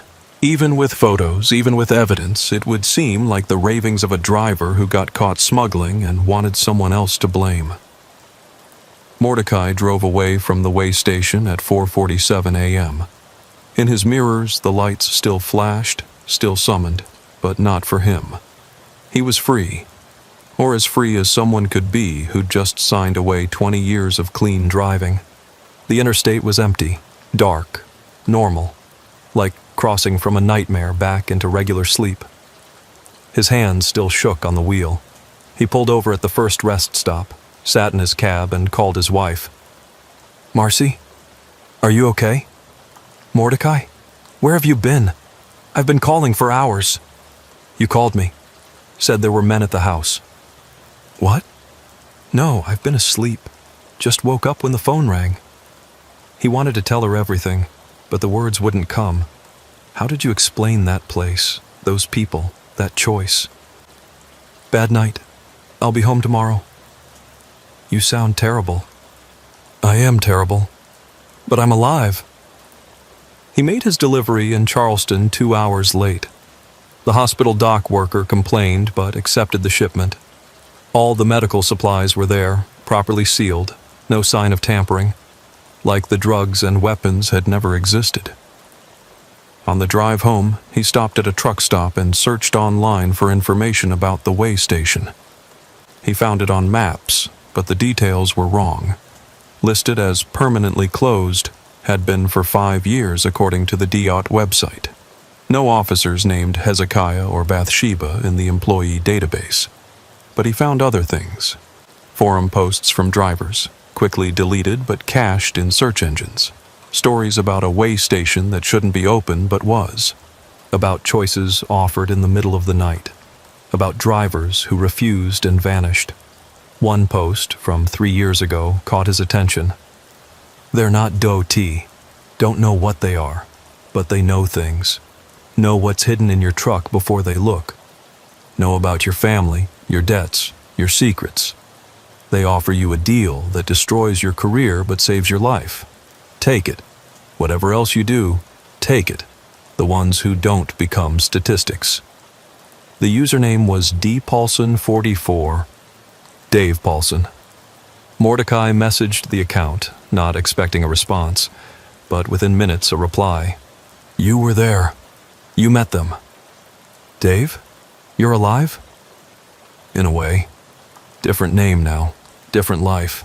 Can't drive trucks anymore, but I'm breathing. They said you disappeared." "I did. Old me disappeared. Refused their deal at first, fought back. They kept me there for 6 days. 6 days in that station, watching other drivers come and go. No food, no water. But I didn't die. Couldn't die. That place doesn't let you die, just suffer. What made you change your mind? They showed me things, other drivers who'd refused. Not photos, the actual drivers. Broken, insane, begging for death but not allowed it. Trapped in some kind of loop, living their refusal over and over. I signed to avoid that fate. This is insane. Yes, but it's also real. Real as the confession you signed, the career you lost, the life you saved. Who are they? Does it matter? They exist. They have power. They offer choices. Maybe they're demons. Maybe they're government. Maybe they're something else. The what doesn't matter, only the is. We should expose them. With what proof? A closed way station that doesn't exist? Officers who were never employed? Drugs that vanished? Everyone who tries to expose them sounds crazy. Eventually, they stop trying. Dave was right. Mordecai had nothing but his story and a confession he'd signed admitting guilt. Any attempt to explain would make him look like he was trying to escape responsibility. A week later, the court summons arrived. Possession with intent to distribute, based on his signed confession. His lawyer, a public defender who looked exhausted before they even started talking, advised him to plead guilty. You confessed. Fighting it now just means more charges, longer sentence. The confession was coerced. By who? DOT officers who don't exist at a station that's been closed for years? You don't believe me. Doesn't matter what I believe, matters what a jury would believe. Take the plea. 1 year license suspension, 2 years probation, 10,000 in fines. You could get 5 years in prison if you fight and lose. Mordecai took the plea. The trucking company fired him immediately. Word spread fast in the industry. Mordecai Thompson, 20-year veteran, caught smuggling drugs. No one wanted to hear his side. No one would believe it anyway. He found work in a warehouse, making a third of what he'd made driving. Marcy took extra shifts at the hospital. They kept the house but lost the savings, the college fund, the retirement plan. 6 months later, he was working late when a familiar figure walked into the warehouse. Bathsheba, but dressed civilian, looking almost normal except for those empty eyes. Hello, Mordecai. What do you want? To check on you, make sure you're adjusting. You destroyed my life. We saved it. You'd be dead if you'd refused. Or worse. What could be worse? Eternal refusal. That place, that choice, it marks you. The ones who refuse, they replay that refusal forever, even after death, especially after death. You're insane. I'm something. Not sure what anymore. Been at that station so long I've forgotten what I was before. Hezekiah, too. We were drivers once, I think. Made our own choices. Now we offer choices to others. You're trapped there? Trapped is the wrong word. We belong there, part of the mechanism. Every crossroads needs guides, even horrible ones. Why tell me this? Because you're marked now, too. The confession, the choice, it connects you to that place. You'll feel it calling sometimes. Might even see it when you're not looking for it. Don't go back. Once was enough. I never want to see that place again. Want and will are different things.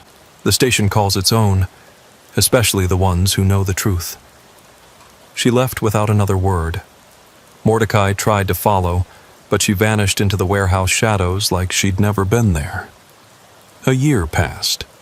Mordecai got his CDL reinstated, but no company would hire him.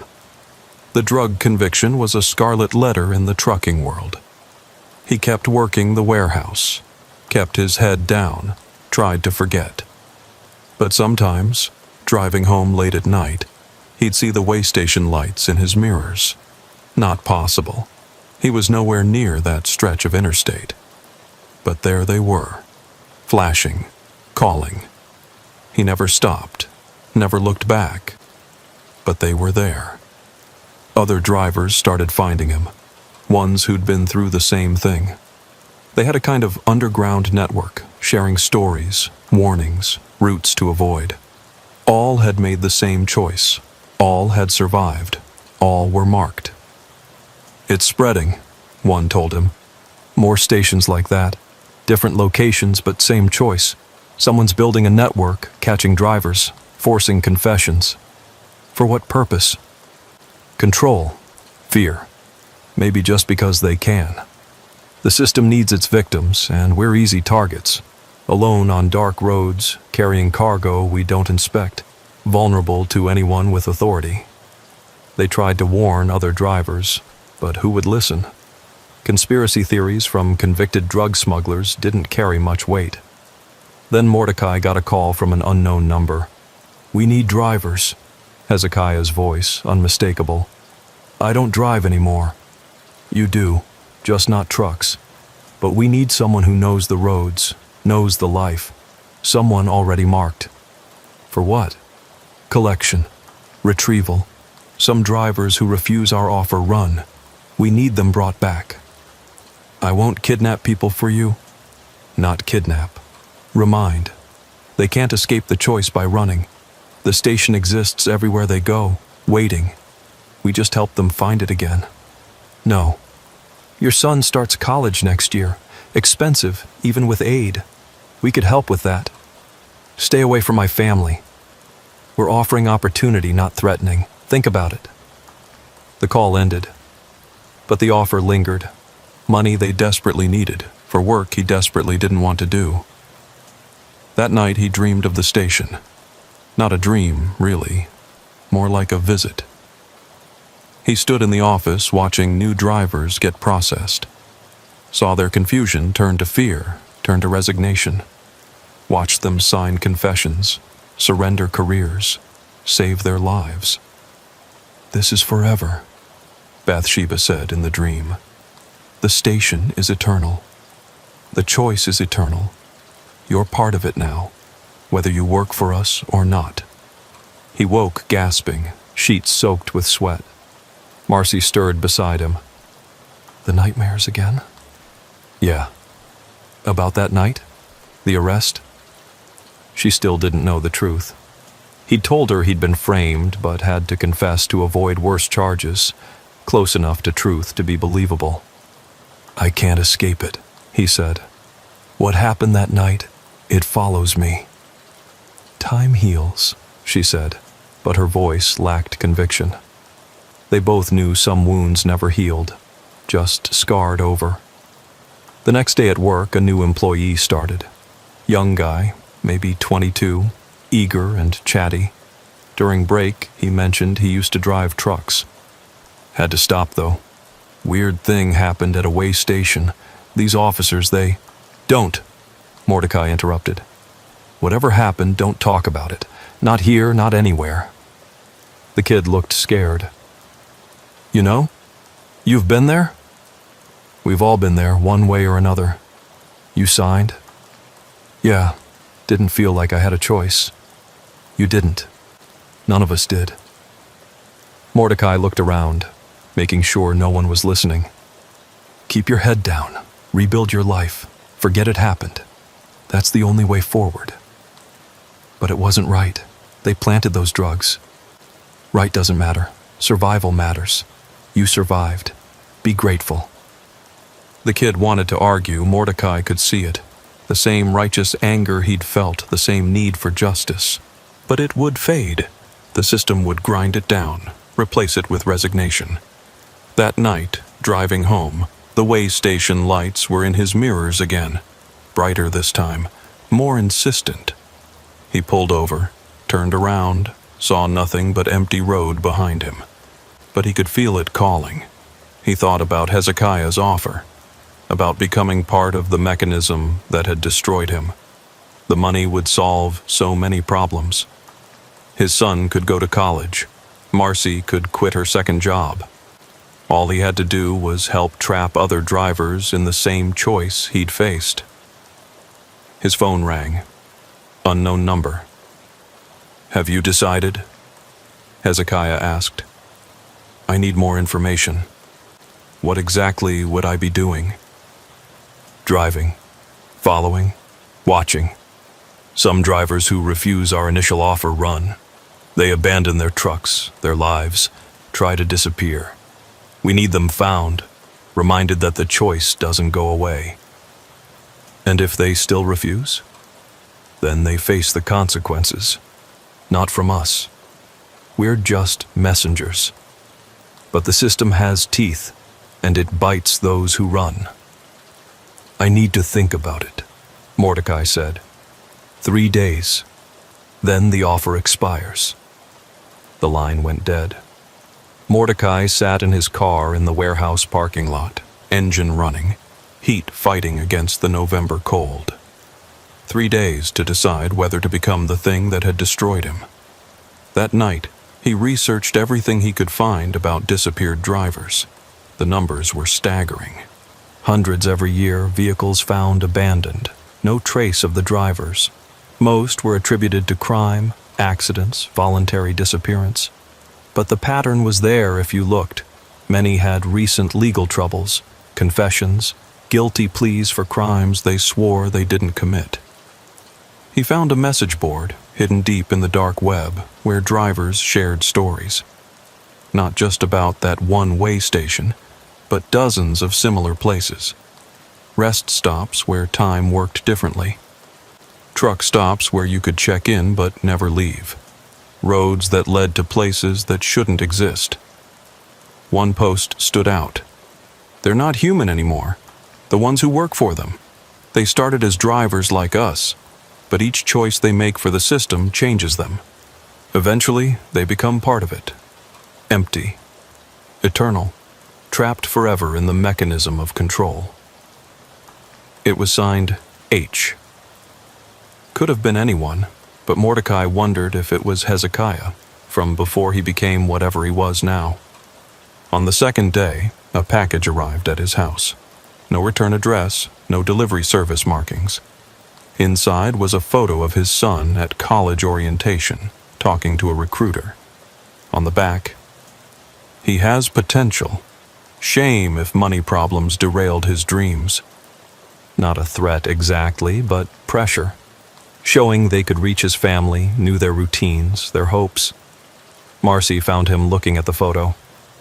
"What's that?" "Job offer," he said, which wasn't entirely a lie. "Trucking again?"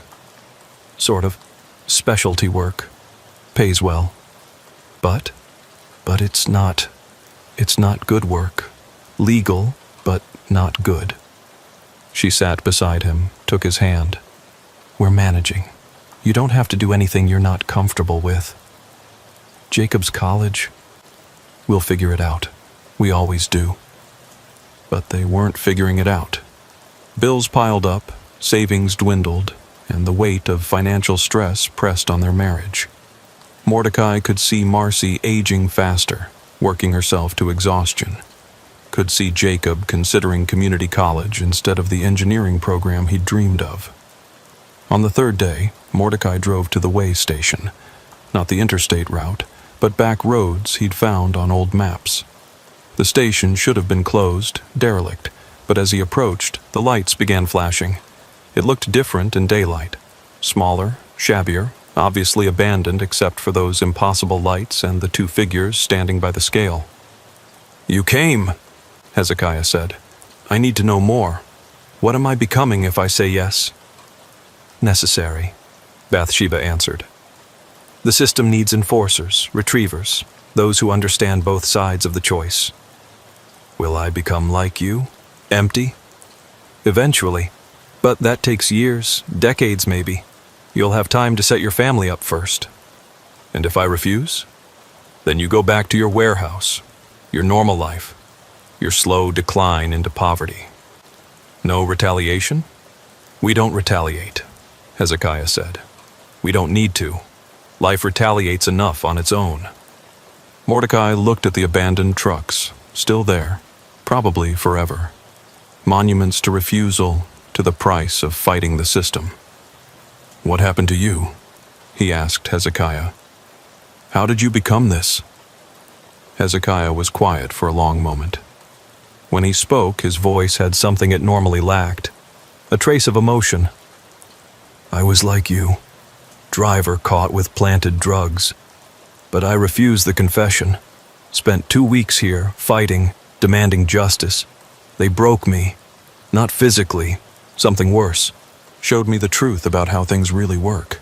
How the system needs victims, needs confessions, needs the innocent to admit guilt to keep functioning. So you joined them? I became them.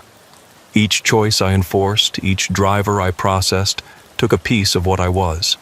Now I'm just function, just purpose. But my family lived well. My kids went to college. My wife never knew the truth. Is it worth it? Worth is a human concept. I'm not human anymore. What about you? Mordecai asked Bathsheba. Similar story, different decade. The station has been here longer than the interstate. Different forms, same function. Always needing staff, always recruiting from those who understand the choice. How many others work for you? Dozens, across the country. All former drivers, all marked by the choice, all slowly becoming empty. Mordecai thought about his son, his wife, their struggles. Thought about the young driver at the warehouse, the network of broken careers, the system that ground people into compliance. If I say yes, how long before I'm like you? Depends on how much of yourself you give. Some resist the emptying, work part-time, keep their humanity longer. Others embrace it, find peace in becoming function instead of person. And I could stop? Walk away? You can stop working for us. You can never stop being marked. The choice once made is forever. A truck pulled into the station. A real truck. Modern, with a confused driver wondering why the closed station was directing him in. Hezekiah and Bathsheba moved toward it with their mechanical precision. "Wait here," Bathsheba said. "Watch how it works." Mordecai watched them process the driver. The confusion, the inspection, the discovery of contraband. The driver's protests, his anger, his fear. The offer of a choice. This driver was smarter or more broken. He signed immediately. No fight, no resistance. "That was easy," Mordecai said when they returned. "They're getting easier. Word spreads. Drivers know fighting doesn't work." "Then why do you need retrievers?" "Because some still run. Some think they can escape the choice by abandoning everything. They need to learn that the choice follows them." "Show me," Mordecai said. "Show me what the job actually is." Hezekiah pulled out a file. Inside were photos and information about a driver named William Brennan. Had refused the choice 2 weeks ago, abandoned his truck, disappeared. He's in Memphis, working under a false name in a distribution center. Thinks he's escaped. What would I do? Find him. Remind him the choice is waiting. Bring him back if he's ready to sign. Document his refusal if he's not. And then? Then the system handles it. Arrests, accidents, whatever consequences naturally follow. Naturally? Everything can be made to look natural. Mordecai looked at the file. William Brennan had a face like his own, tired, worn, desperate, a man caught in the gears of something bigger than himself. "I won't hurt people." "We don't ask you to. Just find them, remind them, report back. The system does its own hurting." "The pay?" $5,000 per retrieval, plus expenses, plus bonuses for difficult cases. More than he made in 2 months at the warehouse. Enough to change everything for his family. "I'll do one," Mordecai said. "Trial run. If I can't handle it, I walk away." "Fair enough," Bathsheba said. She handed him a black phone. "This is how we contact you. How you report. Don't lose it." "What about my regular job?" "Call in sick when we need you. These retrievals usually take 2-3 days max." "And William Brennan?" "Your first assignment. Find him, remind him, report back." Mordecai took the file, the phone, the weight of his decision. As he drove away, the way station faded in his mirrors, becoming the abandoned building it was supposed to be. That night, he told Marcy he'd gotten a consulting job. Occasional travel, good pay, helping a transportation company with driver relations. Close enough to truth to be believable. "This is good news," she said, but her eyes showed concern. "You sure about this?" "No, but we need the money. We need you whole more than we need money." "I'll be fine." But he wasn't fine. That night he dreamed of empty eyes and mechanical movements, of becoming hollow, functional, eternal, of processing drivers through choices that destroyed them either way. He found William Brennan 3 days later, working third shift at a FedEx hub, using the name Billy Carpenter, living in a weekly motel, paying cash, trying to stay invisible. Mordecai watched him for a day before approaching, saw the fear in every movement, the constant checking over shoulders, the readiness to run. A man living as prey. Finally, in the motel parking lot at dawn, Mordecai approached. "William Brennan." The man spun, ready to run or fight, saw Mordecai, recognized something in his eyes. "You're one of them." "I'm a driver, like you. I made the choice. I won't sign. I won't confess to something I didn't do." "Then don't." "But you can't run from it. The choice follows you. I'm free here. You're hiding here. Different thing." William studied him. "You signed?" "I signed. Lost my CDL, my career, everything. But I'm alive. My family's safe." "Safe? That's what they promise. But at what cost?" "The cost is the cost. Question is whether you pay it or it pays you." "That doesn't make sense." "None of this makes sense. But it's real." They talked for an hour. Mordecai didn't threaten, didn't pressure, just explained the reality. The system wouldn't forget. The choice wouldn't disappear. Running just delayed the inevitable and made it worse. "I can't do it," William said finally. "I can't admit to something I didn't do." "Then don't. But stop running. Face it on your terms." "They'll destroy me." "Maybe. But running is destroying you anyway." William was quiet for a long moment. "If I go back, if I face them, will you be there?" "I can't interfere, but I can witness." "That's something." William went back. Mordecai followed, reported to the black phone. 2 days later, news reported William Brennan found dead in his apartment. Suicide, they said. But Mordecai knew better. The system had collected its due. The $5,000 arrived in his account labeled consulting fee. Clean, legitimate, taxable. He paid bills, put money toward Jacob's college, took Marcy to dinner at a place they couldn't afford before. "This new job," she said over wine, "it's changing you." "How?" "You're quieter, more distant, like you're carrying something heavy." "Just adjusting." But she was right. Each retrieval took something from him. He found 4 more runners over the next 3 months. 2 signed and lived. 2 refused and didn't. Each time, he felt himself becoming more mechanical, more functional, less human. The black phone rang constantly now. More assignments, more runners, more choices to enforce. The money was good, but the cost was higher. He could feel himself emptying, becoming like Hezekiah and Bathsheba. One night, Jacob asked him about his work. "Mom says you help drivers in trouble." "Something like that." "Help them how?" "Make choices. Hard choices." "Good choices?" "Necessary choices." Jacob studied him with eyes too wise for 18. "Are you happy?" "I'm useful." "That's not the same thing." "No," Mordecai agreed. "It's not."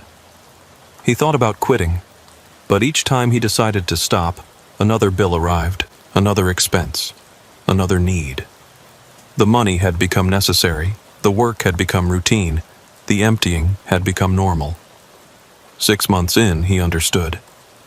This was how they got you, not through threats or force, but through slow compromise.